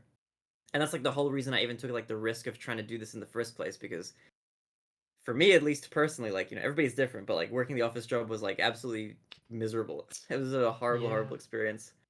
um but it's everybody's kind of different. Some people will thrive in that environment. It's like perfect, but a lot of the reason why I even worked there for so long and tried doing that and tried making it work is because I feel like there's like this big kind of expectation that you sometimes place on yourself, like, oh, I need to be like a productive member of society who like does a normal job because I went to college or whatever, and I did that, and now I need to do this, and like this is the next thing in line kind of thing.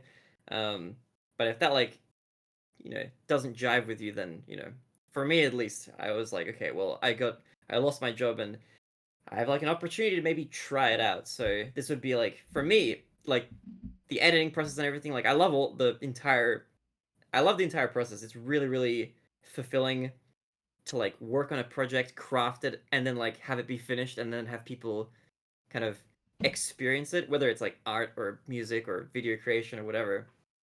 So being able to do that full time would be like the dream essentially. In addition to Mhm. streaming, streaming has always been like a fun hobby on the side, but having be like that be part of like the content creation ecosystem would be like that would be the dream. Mhm.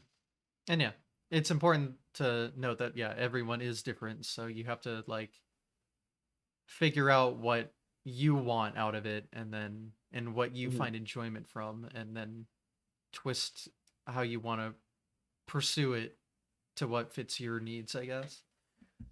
Which can Yeah, be hard to figure out, but yeah, I mean that's just part of yes, life, I guess. yeah, that's hard. I feel like figuring out like the age old question of like what do you want to do when you're older? That's like a ever Still changing trying kind to of figure hard to that answer. out. Yeah, I feel like you never really know. I feel like my answer to that probably changes like every 2 or 3 years. I had this Hmm. like idea of what I wanted to be as a kid, and then like as a high school student, and then as a college student. It's like just it's kind of been all over the place.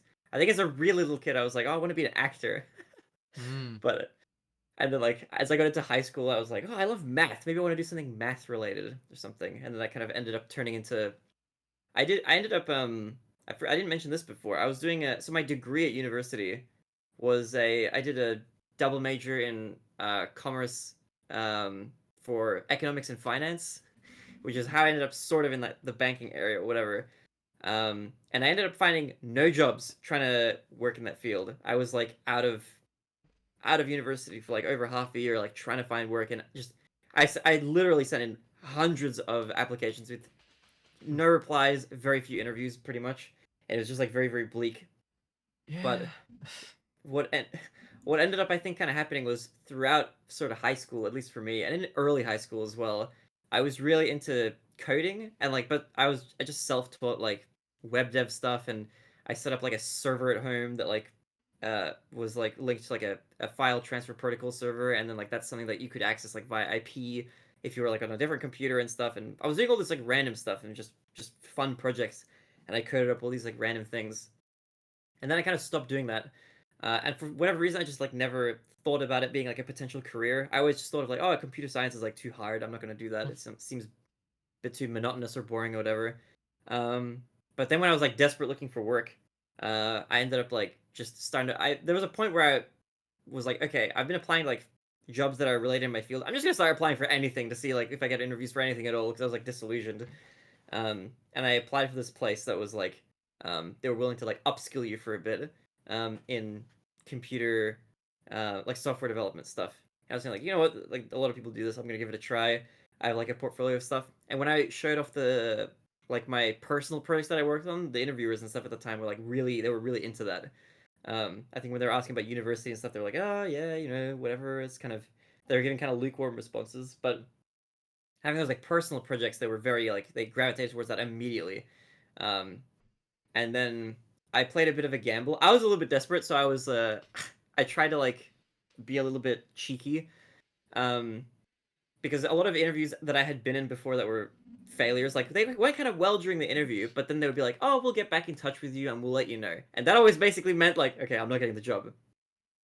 So I went through the last interview that I had for that software development job, and they kind of went through the same sort of dance, and it was like, oh yeah, we're this looks good, and we're kind of interested or whatever. We'll have a talk with our supervisors, and we'll let you know, kind of thing. And I was like, okay, I've heard this like 10 times before, like this never ends well. So I was like, oh, actually, just I made up some shit at that point. I was like, I'm just gonna Hail Mary this. I don't know if this is gonna work or if this is gonna backfire, but I was like, I said to them at that time in the interview at the very end, I was like, oh, just a heads up. I actually currently have a job offer from another place right now. That's gonna be coming through, and I'm gonna be talking to these people the day Hmm. after tomorrow, actually. Just a heads up. So I would prefer to work for you guys if that's possible, but I would need to know from you guys tomorrow if I've got the job or not. And they were like, "Oh, okay, wait a minute." So they talk to each other, whatever. And they say, "Okay, that's fine. We'll call you tomorrow to let you know." And they called me back and actually hired me for that. So I don't know if that gamble helped or not, Ooh. or if it's like survivorship bias because maybe they were gonna hire me anyway and that didn't have any effect on it. But that gamble I think worked. So played it So a little risky for the that. The advice is lie. Got it. Unironically, okay, you didn't hear this. Like, this is not career advice or anything like that, but Hmm. lying a little bit in the interview and on your resume and stuff is a strat that helps a lot. And the way I kind of look at it, like it's all like it's like a game almost to try and get like a job someplace. Like you gotta do what you gotta do. Ultimately, at the end of the day, if like you can set a good impression and you think that you are competent enough to like do the job that you're applying for, then look, do what you gotta do. Sometimes you gotta fake it till you make it. Mm. Well, uh, anyway, lying on resumes aside, I'm not saying I did that necessarily. I've just like heard from that might be a yeah, good of strategy course, of potentially. course. Mhm. Yeah, no. So what I want to ask back on the like content Mhm. side of things is, what have you been doing specifically then? As for like content creation, Yeah. like just on YouTube, or you mean like holistically, like everything? Well, unless there's something like in the streaming space that you do I that we Mhm. didn't touch on, but I guess more specifically the YouTube side of things because that sounds like it's a separate ordeal now, and Yeah, yeah. usually it So has to I mean, be. I don't know. yeah, I kind of treat it as like a separate entity. Like the YouTube is kind of this like project that I'm trying to get off the ground. But yeah, I mean, essentially, I'm just trying to create like I just try to draft like ideas constantly. So I have like a little note, or I don't know if it's like this little note file on my phone, and I just kind of write in it throughout like the day. Whenever I have like an idea, I'm like, oh, that sounds like it could be like a good YouTube video idea.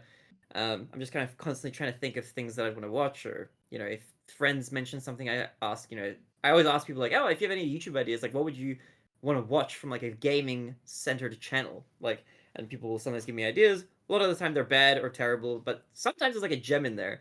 So I'll write down anything that like sounds interesting, and then if I think that I can make like a video out of it, I usually like YouTube search it to see like is this a video that's already been made in basically the same way that I would make it, and if the answer is like yeah, somebody's already basically made this exact same video, then I generally try to avoid that sort of stuff because I don't really want to make like like I'm new to video editing, so my videos aren't like the greatest yet or anything like that, obviously, and I don't want to make like an inferior version of something that somebody's already made.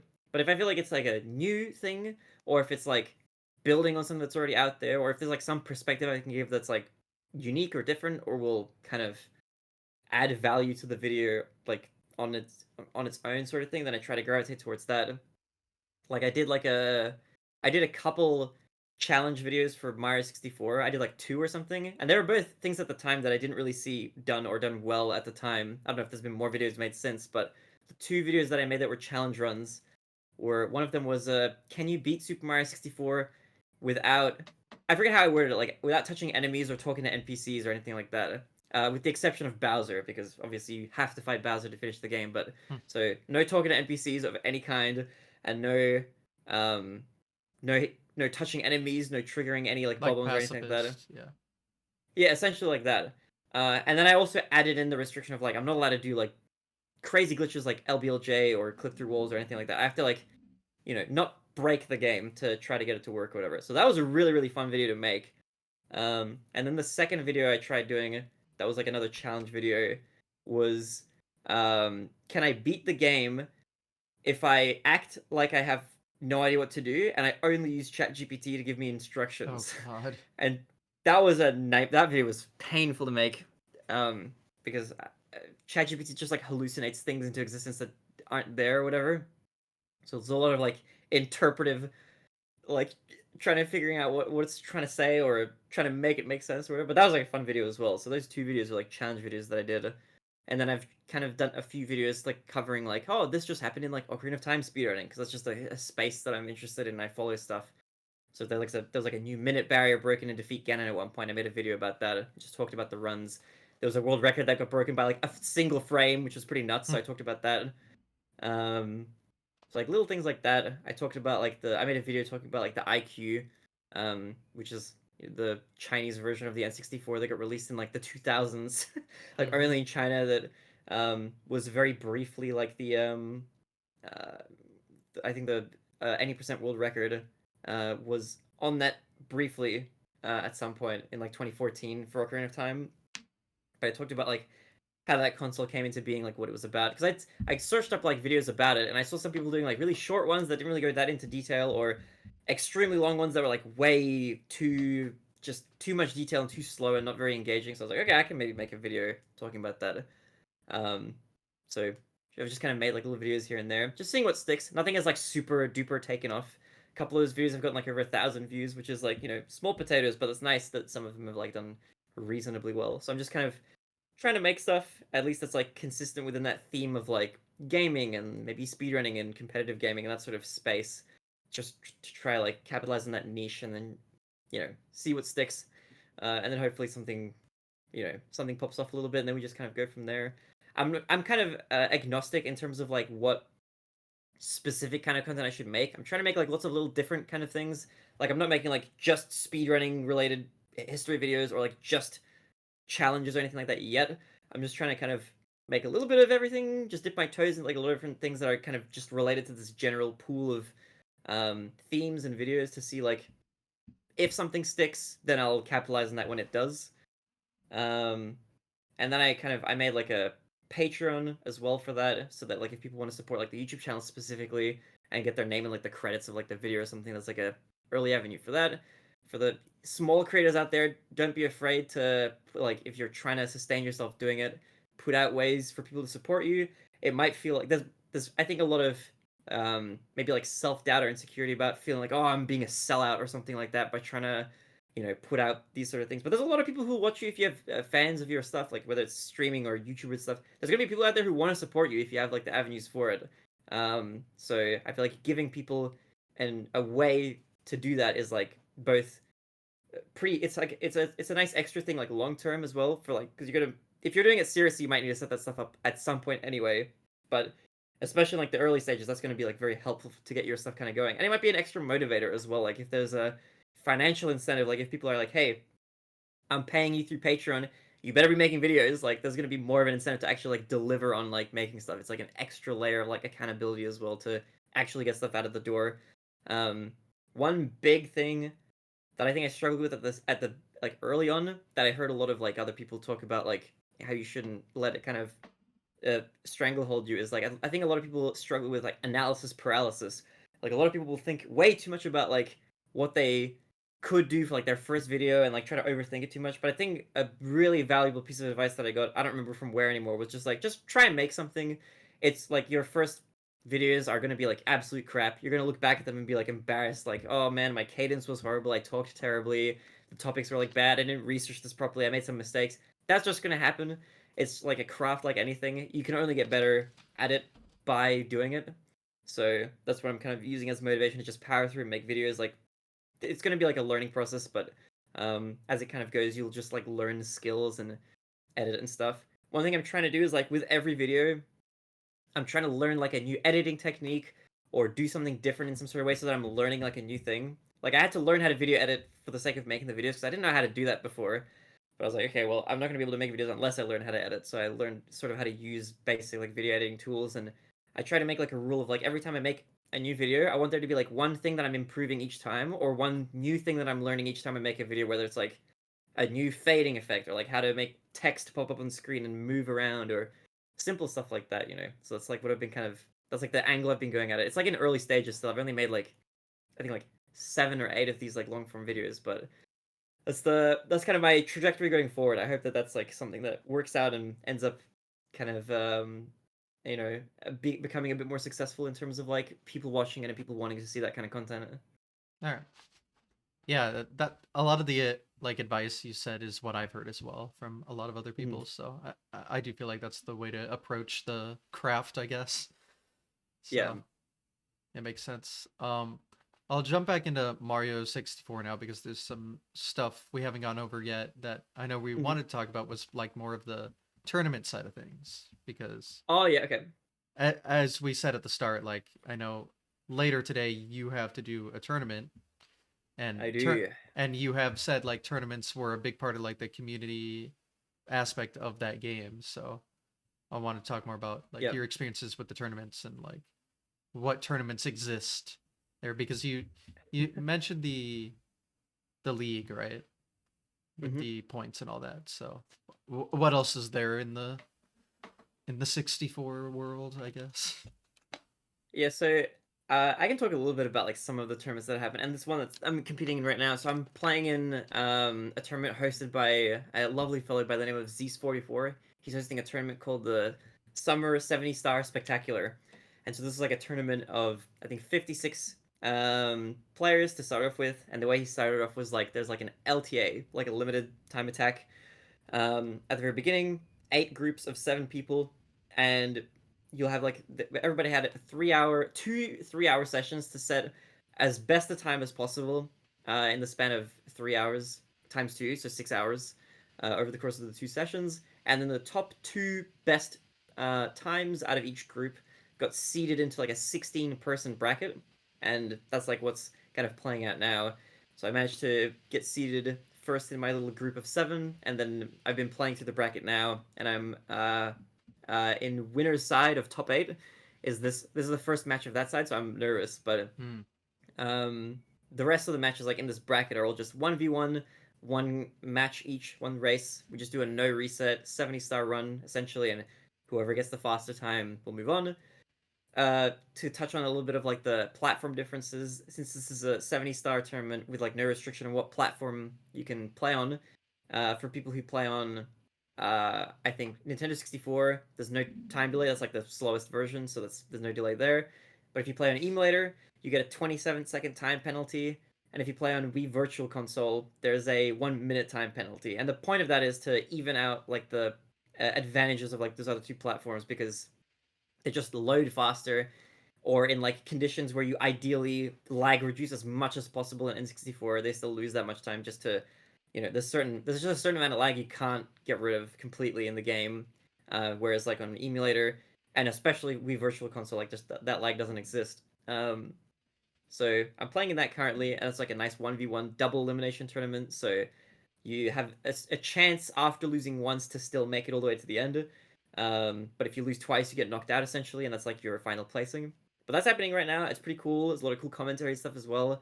I've been on the player side of it, so I'm playing in the tournament, but I've also commentated a bit of it as well, like a couple matches in like the LTA portion of it, and then like in the 1v1 bracket side. So it's been really fun. I like just being involved in like all aspects of it, so not just as like a competitor, which is like a fun part of it, albeit a somewhat stressful one.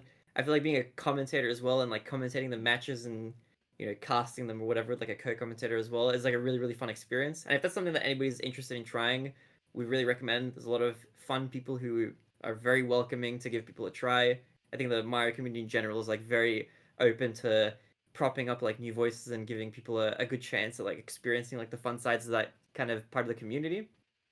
Um, but there's been like a lot of tournaments. I played in a really cool tournament as well that was hosted by Lucky Owl 360.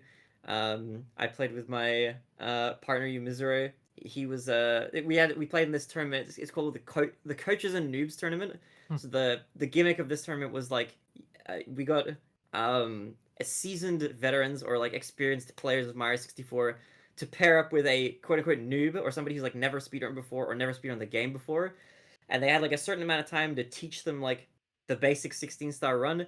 And then we got all the noobs to essentially get entered into like this bracket 1v1 best 2 out of 3 tournament format for 16-star, and just have at it. And then we had like the coaches and the co-commentators like talking about like their training regime and stuff like that in the booth. So that was really fun, like unique kind of like tournament that I'd never seen before. So it was really fun to take part in and then watch as well.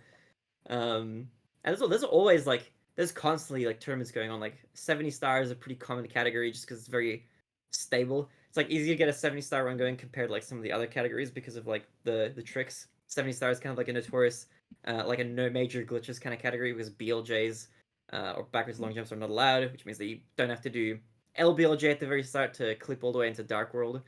So it makes for like a good race category. But there's been all sorts of like even other formats. Like there's something called bingo, Hmm. which some games do where you can there's websites where you can generate like a bingo card, which can be like hidden to you or like shown depending on like when you what settings you decide to set up. But it'll be like a grid of objectives essentially. And you can race somebody else in bingo where you try to get like a line of objectives complete before the other person does, for example.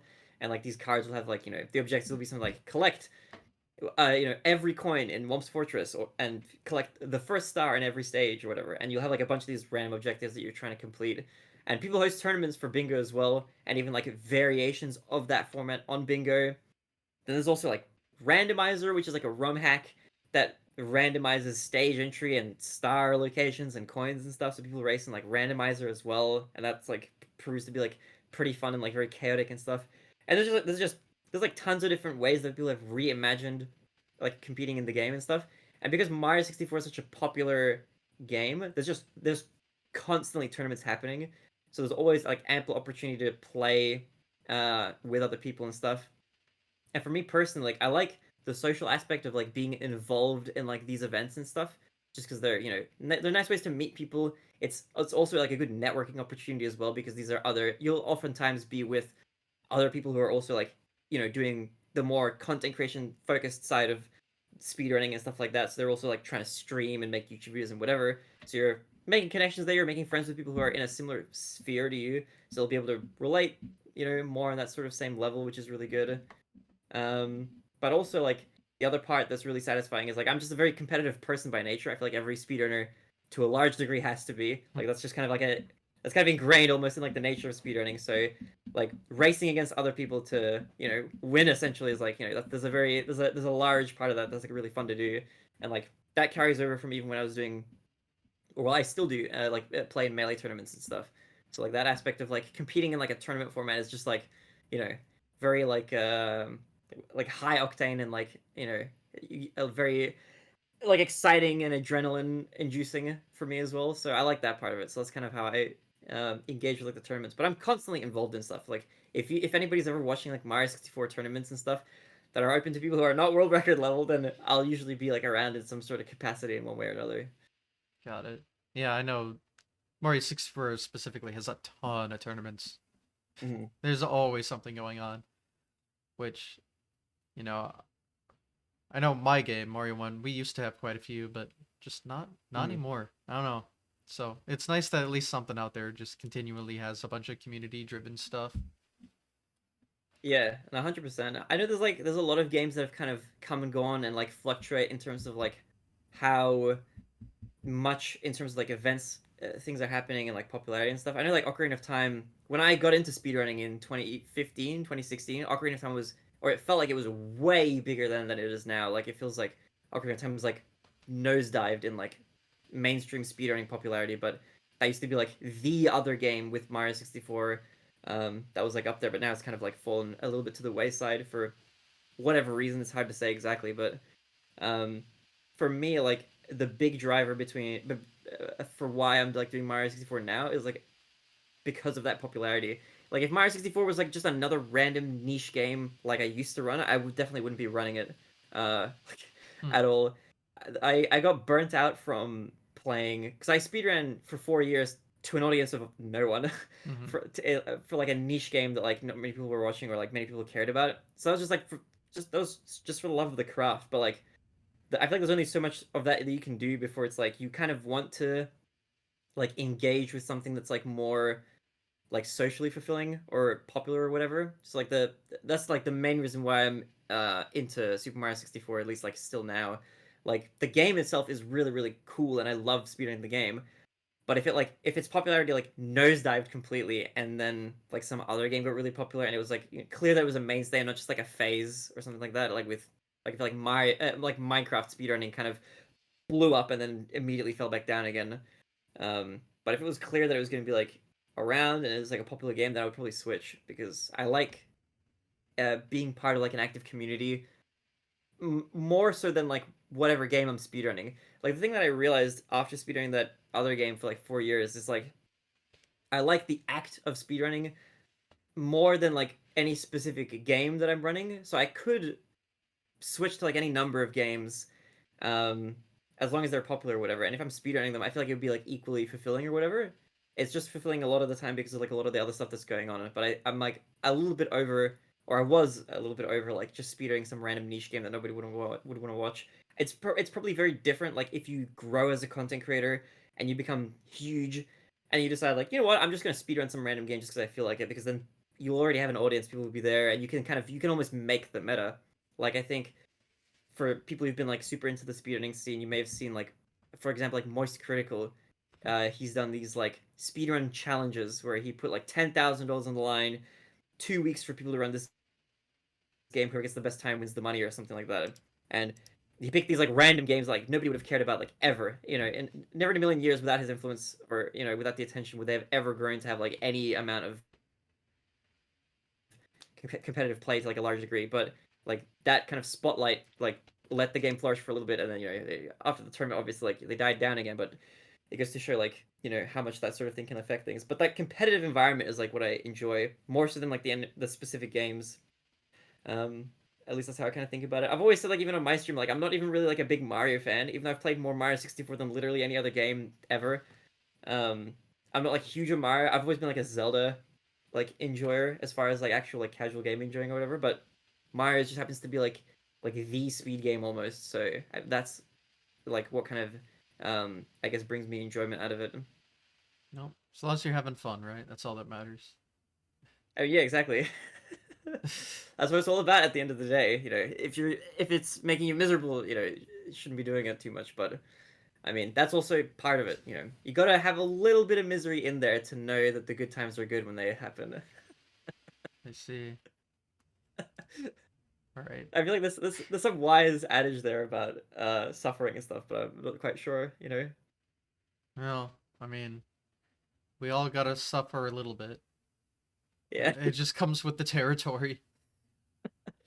Yeah, it's always a little bit. Like, you gotta sometimes you gotta lose it. You lose your mind a little bit. You know, that's just like that just comes with like the territory, as you said. I Mhm. agree with that. All right. Very important chat question here is it true that you shaved your head to become more aerodynamic for speedruns? Dude, I'm not even kidding. I shaved my head and I PB'd more than I ever have been. I'm not even So the joking. I don't answer know is what the yes, reason by is. the way. The answer, the real reason. Okay, for I if you've ever seen any of my other stuff, I don't have like in most of my other clips or whatever. I don't have like a shaved head like this.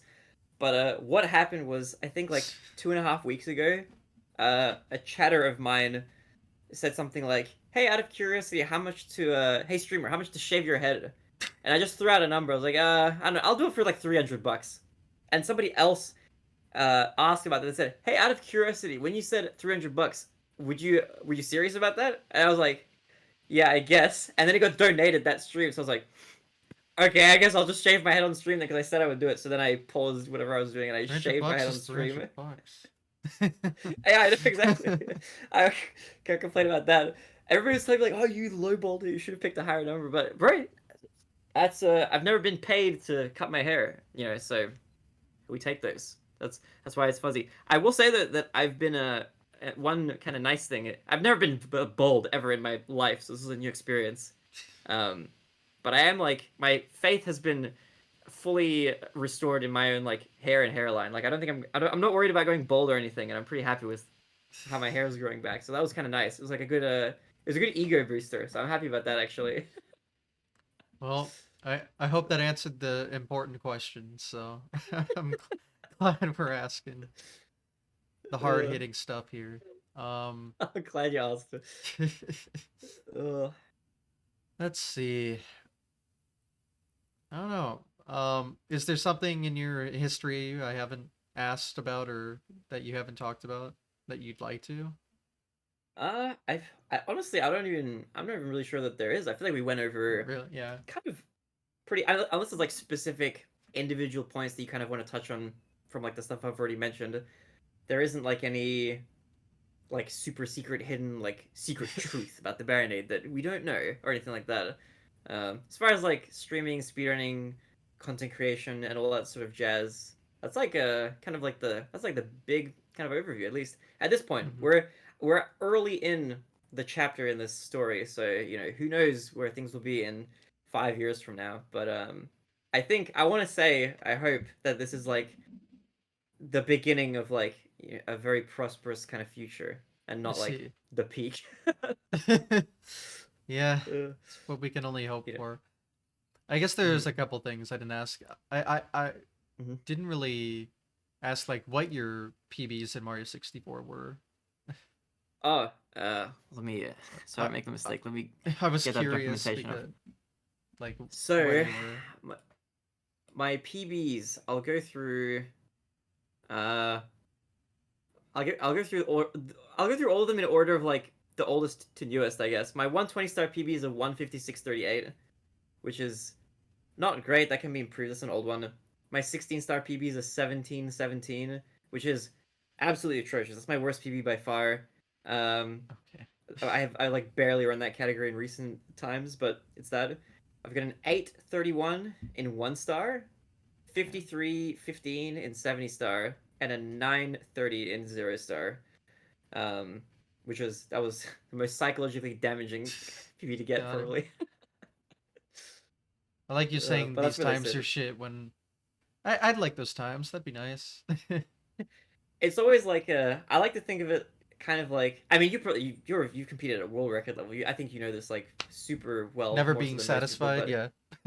yeah, it's very much like a when I say like oh this time is crap. I don't mean that like as a No, like I I think know. newer runners will see that as like oh you're saying my time that's 5 minutes worse than yours like absolutely shit. But it's totally to do with Yes, that's like what exactly you what I'm saying. No. I'm calling out you specific chat. No. I look at it in terms of like what I think I'm capable of and the gap between that and my actual PB. So I think like a good PB is one that's close to what you think you're capable of in the Mhm. moment. Whereas like a bad PB is something that's like maybe quite a bit further behind, like what you think you could do if you just like actually got a good run. Um, so I kind of look at the 127 PB like that just because it's old. Like all the other PBs I got, I mean, the 16 star I got 28 days ago, 1 star 26 days ago, 70 star 20 days ago, and the 0 star 18 days ago. So those I grinded all those from the Damn. league, but the 120 star PB is from like 5 months ago. So that one is just like just by the very nature of like improving over time is just outdated now. Like I could just do a lot of the stuff that I did there faster and make fewer mistakes. It would just be like 5 minutes quicker if I just grinded it out. But yeah, I feel like a lot of runners who kind of like because you'll hear I think a lot of the time like you'll hear somebody get a world record and they'll be like this run is terrible or this run is garbage. But I Me. think it's just because of like like when you it's a combo of a lot of things, but as you get better you notice your own flaws way more and you also have much higher standards for yourself, and that like makes it seem like it's like the small mistakes hurt way more than they would if like you were a beginner runner and you're just trying to get like a run finished like at all. Then it's like these like tiny little mistakes don't even matter that much. Like you'll watch like Suiji's 16 star world record or whatever, which is like an insane one of the greatest Mario 64 runs ever done, right? It's super far ahead of like the next few people down or whatever, absolute crazy run or whatever. But you listen to him like playing the run, he'll like jump with Mario slightly too high into the pipe and lose like a few frames because he jumped a little bit too high rather than optimally jumping into it. And he'll like make this like like sound like he's annoyed. It's like if you don't even know what to look for it, so you can't even tell it even made a mistake. So it's like, a lot of like that kind of stuff. GG. No. Uh, yeah, I love that shit. So it's pretty fun, yeah. But yeah, it's like I don't know. I feel like speedrunners are just in general like the better you get, the more hard on yourself you are. I feel like a lot of the Yeah, I time. mean, yeah, been there. We'll be there forever, Mhm. probably. So I get it. Yeah. I think like that. I feel like that's just I just accept that that's like just like part of the territory, you know. Hmm. But No, it's it like is. fun in spite of that, you know. That's just an element of it that you just accept. Yeah, it shows you're passionate about the hobby because, I mean, you wouldn't be hard of yourself if you didn't care, right? I should hope Yeah, so. exactly. No, that's super true. I feel like when you see runners get like disappointed and stuff, it's like you know they care about it, which is like a good sign. But yeah, it's like if you don't care, then you know you're probably not gonna get to like top level anyway. You gotta Yeah. really you have to care a lot to subject yourself to like the torture that is like the grind a lot of the time. I think. Yeah. Uh, we do it out of love, you know, a love for the craft. I like to Hmm. think of it that way. And one thing I didn't touch on either is like live Hmm. speedrunning events, like not just the tournament side of things, but Hmm. yeah, I know they have like one speedrunning event in Australia. Yeah, we have like they're infrequent. They sometimes pop up Hmm. like we have a couple gaming conventions, and occasionally like those conventions will have spaces for like like we have an organization called like Oz Speedruns, I think they're called, and they do like events a lot of the time. But they're really really infrequent. In general, like Australia is like a unfortunately like a very small place in terms of population, but not geography. We're a huge island, but Plenty we of don't have that many people here. outback. Yeah, there's a lot of like very uninhabitable desert like just sprawling over the entire country, but we're a big place but with very few people. So unfortunately, we don't have a lot of like don't have a lot of conventions, don't have a lot of speedrunning events. So I've never competed in like a live speedrun event. I would love to. But that might be like a I'm not the thing is like I have this like feeling of like I don't want to compete as like a Mario runner in like an Australian speedrunner because I'm not like the fastest Australian speedrunner or anything. So I feel like there's like this element of like I shouldn't be the one to like showcase it a little bit. I don't know if that's like a silly thought or whatever, but um, Sounds silly to yeah, I don't me. know. Yeah. Should just do it. I don't know. I maybe I should probably at the very least even just to like commentate like a run or something like that would be fun. But yeah, I don't know. I would like to do it at some point. I feel like a live speedrun would be like super awesome to do. For sure. Like I've done like melee events. I like competed in melee tourneys, and some of those have been like on a stage or something when you have like a stream match or something. And that stuff feels really fun. It's fun to play in front of a crowd. Like I feel like you get energized just from like being in a room with people who are like invested. So I feel like that could be really cool. I would like to try that one day, but there's not a huge amount of opportunities, unfortunately, here for that. That's like the one thing I'm envious of, Yeah. like America for, is like America has like tons of like events constantly and stuff. I'm like, man, I want to visit when there's like, like a speedrun event, a melee tournament, and like a convention event at the same time. It'd be super hype. Well, maybe someday. But yeah, Yeah, I one don't know day. how they organize their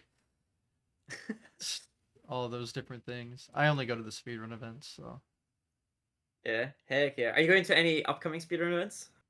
I got into the GDQ showcase at PAX West. That's in like Oh, yeah, I saw. Yeah, yeah, heck yeah. Good luck, good luck. a couple weeks. And today, actually, I just found out I got into pace again. Let's go, So for like the fifth dude. time in a Good luck, row. good luck. That's gonna be hype. I hope everybody who's watching this goes and supports our boy GTA's. It's gonna be good.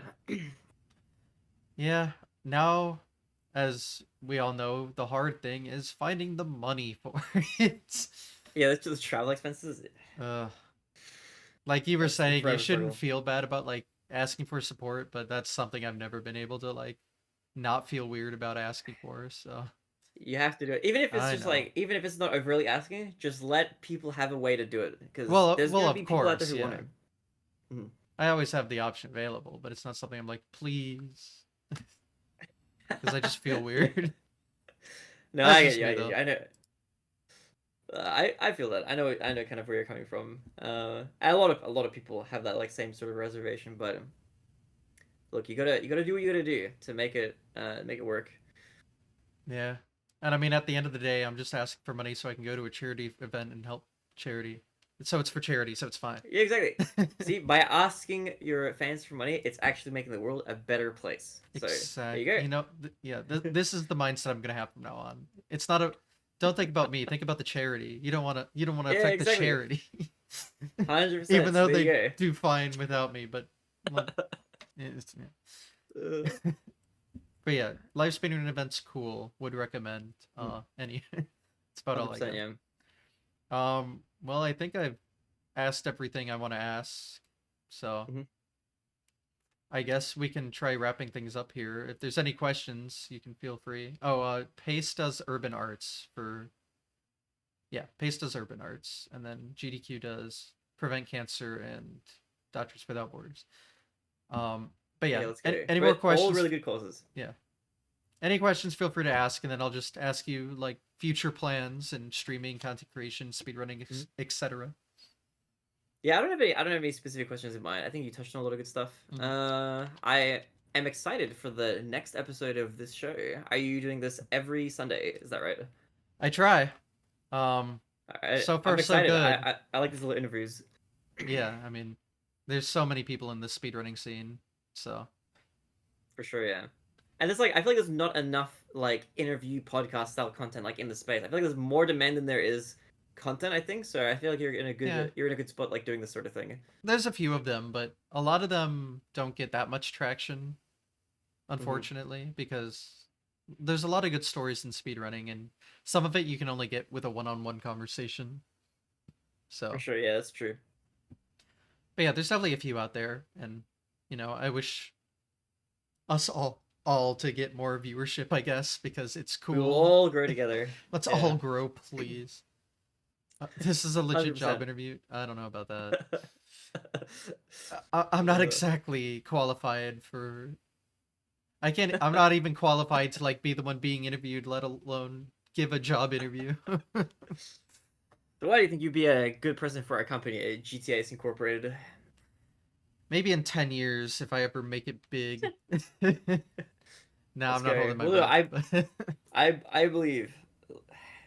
Yeah, I don't, but that's just me. So yeah, so no like future plans you can think of for you in terms of what you're Oh, for doing. future plans, yeah, I'm gonna be. I mean, the YouTube channel is gonna be a hell of a lot of work put into that. 100%. I'm gonna be active on like every social media platform, so I'll be around. I'll be all over the place. I mean, wherever the people are is where I'll go. I see. I'm obviously I stream. I try to stream at least like 5 days of the week.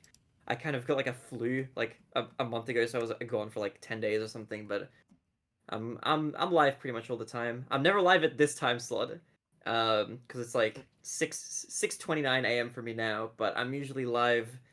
Um, I want to say like 12 hours ago is when I would normally start streaming Yeah. ish.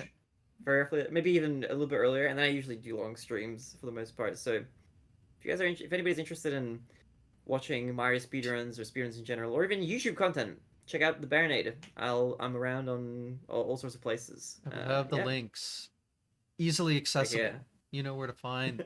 But yeah, any future like speed running plans specifically? There's a few things. After I finish grinding 70 star for the tournament that's happening now, I'll go back to 120 star because that's like my true passion. I want to grind that category again. As for like other games, I do want to do way more Wind Waker at some point in the future, like more categories and stuff. And this one isn't so much a speedrunning one, but I do want to grind out some original Donkey Kong arcade high score attempts. Oh, I've really? been Okay. I've been getting into that. I know everybody's familiar with like Billy Mitchell and like all that sort of drama and stuff Silly that's going on Mitchell. there, Yeah. um but yeah, that sort of scene is really cool. I learned how to play that game like a while back, and I've been like kind of grinding it here and there. So it's been really fun. I want to do that like more seriously. Um Well, talk and to just like Aaron. that's it. Yeah, no, I have as There's well. that The overlap for legend you. as well. Yeah, exactly true. But yeah, so that's something I got into. So those are like the things I kind of focus on. I mean, there might be like always random stuff that I'm gonna be interested in, like speedrunning and stuff. But those are like the things that are on my mind right now. Just like more Mario, Wind Waker stuff, and then like Donkey Kong Arcade stuff, and then maybe I'll pick up like some other game at some point. But Hmm. yeah, big plans for the YouTube channel especially and stuff. And for the stream too. There's gonna be some secret stuff I have planned as far as like potential subathon stuff. I had like an idea for. I can probably talk about it here maybe. I don't know if I'm gonna do this still yet or how feasible it even is, but I was thinking of hooking up like my entire apartment with cameras except for the bathroom and setting it up in such a way where it's like the subathon revolves around me being stuck in the apartment and like having certain rewards, like maybe like lock certain rooms up and stuff. I haven't figured out like the details of it or whatever, but I feel like there's like a funny Interesting. idea for content like in there to make it like kind of unique and interesting. So Sounds we'll like see about DoorDash will that. be getting paid. Dude, that's the as somebody who's like trying to save money and stuff, dude, DoorDash is like evil. That's like that sounds like so much money. Yeah, I'm no, gonna probably like stack up on like cans and like meal prep a bunch though I for that, see. and probably put a cap on like how long that could possibly go for. But those are the plans and the thoughts at least for immediate stuff going forward. And also, Got it. yeah, check out the 70 Star Spectacular. I'm gonna be playing in that Oh yeah, in that's 2.5 hours. It's mhm. already live, I believe. I'll be competing in my winners side top 8 match, so that's gonna be hairy. I'm playing against somebody who's a better PV than me, so I'm a little scared. Yep. I'm sure when YouTube hears this, it would have already happened. So that's why you should watch live, right? Anyway, Sure, exactly. So if you exactly. guys are watching this on YouTube and you're looking at this like later in the future, make sure you go check out GTA's stream on twitch.tv if you want to catch this when it's happening, live in the moment. The exclusive content before everybody else sees it on YouTube. I'm so glad the guests can promote for me, so I don't have to self promote. But But Yeah. yeah, I'm excited for Donkey Kong actually. Like I'm actually really into the high score scene. Like um Oh yeah, let's go. a lot of my friends have like really gotten into that, and then Mhm. actually one of the first people I like talked to a lot and interacted with was Wes Copeland, and he had the Donkey Kong Oh, world nice. record. So yeah, Yeah, that's actually it's really always hype. been something I've watched. So it's cool to see more Is people it do it. is it ever something you'd ever try like partaking in yourself, or are you more of just like you're just watching it and that's it? I don't. I'm not good at like long things like that, like long Mhm. endurance game session things. So I don't think That's fair. so. That's fair. Um, s- but that's just me. But I do like watching it. So I do Yeah. Yes. speedrun Donkey Kong NES. But Oh, that's a the wild one. That's the like the you like difference clip through there the. is, yeah, you click through the ladder and screen where, yeah, yeah. The difference between that is between instead of playing Donkey Kong for 3.5 hours, you play it for 1 minute, and that is the length of the speedrun. That's wild. I do actually. I do want to try play through some like NES game speedruns at some point. Maybe that would be a fun run to just like get a time like set for at some point. Well, it's a if you want to get a good time, it's a ton of RNG, but Oh like, damn. Okay. yeah, that's the thing that sucks about it. But I mean, Yeah. even like the arcade version has a ton of RNG. Like that's what's crazy about people Oh that play yeah. it at a top level is, oh my god, you can just get completely screwed over.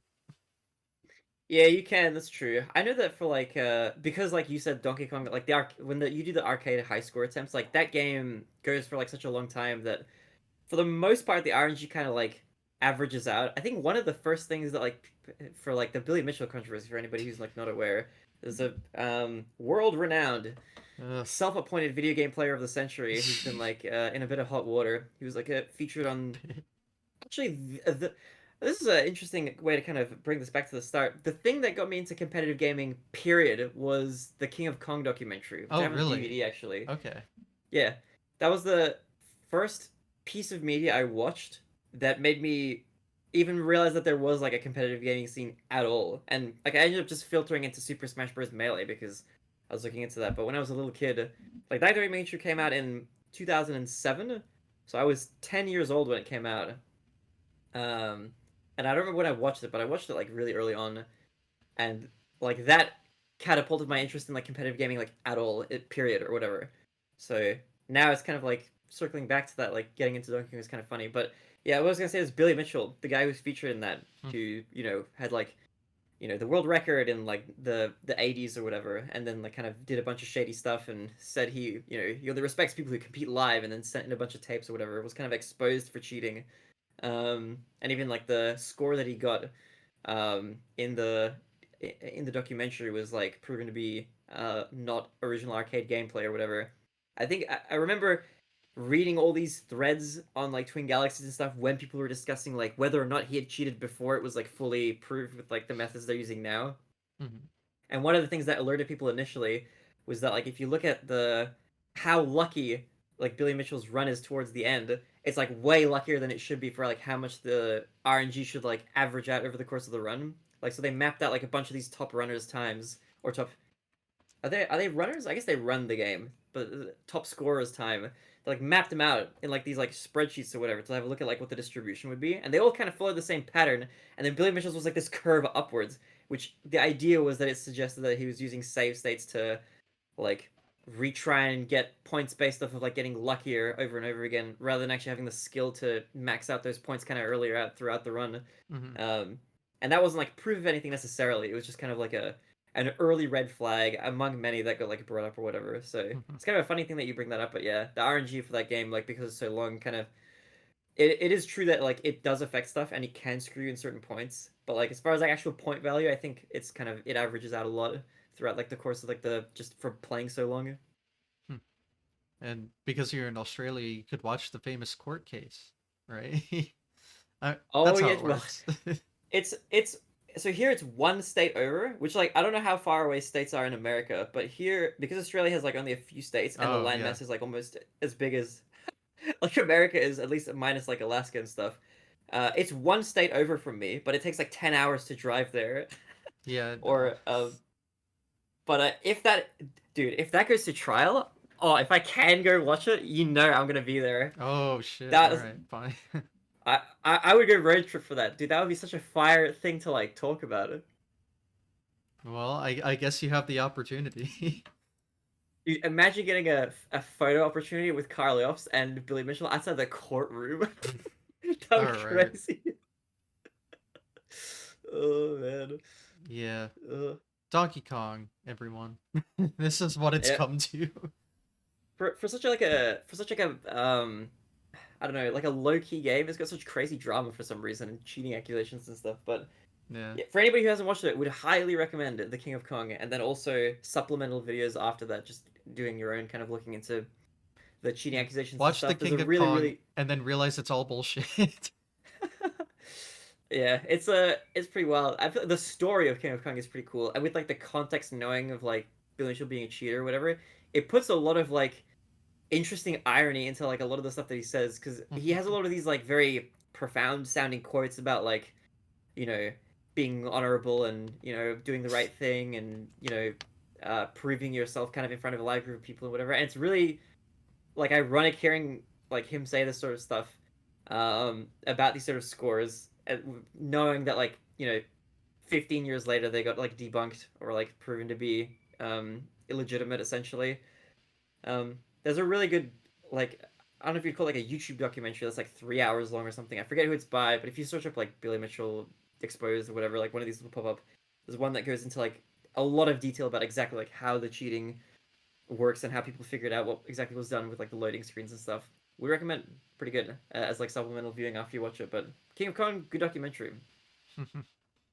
Just not accurate documentary, but oh well. Yeah, not not like historically accurate or factually accurate, but it's a really good viewing experience.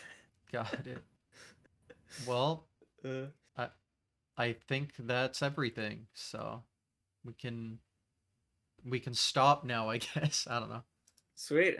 Well, okay, HTS, thank you very, very much for having me, give me the opportunity. I'm glad that I saw your tweet 30 seconds after you posted it on my timeline. It was really, really fun. I'm glad I got to get to know you a little bit more and, have a chance to yap a lot on your stream here. So I appreciate you giving me the platform to do it. We're all about yapping here, so it all works out. But yeah, Heck I'll yeah. go ahead and close things out here. Yeah, thanks everyone for watching. Follow the tube, follow the Twitch, do the same for you. Links in the description for everyone involved, as it be.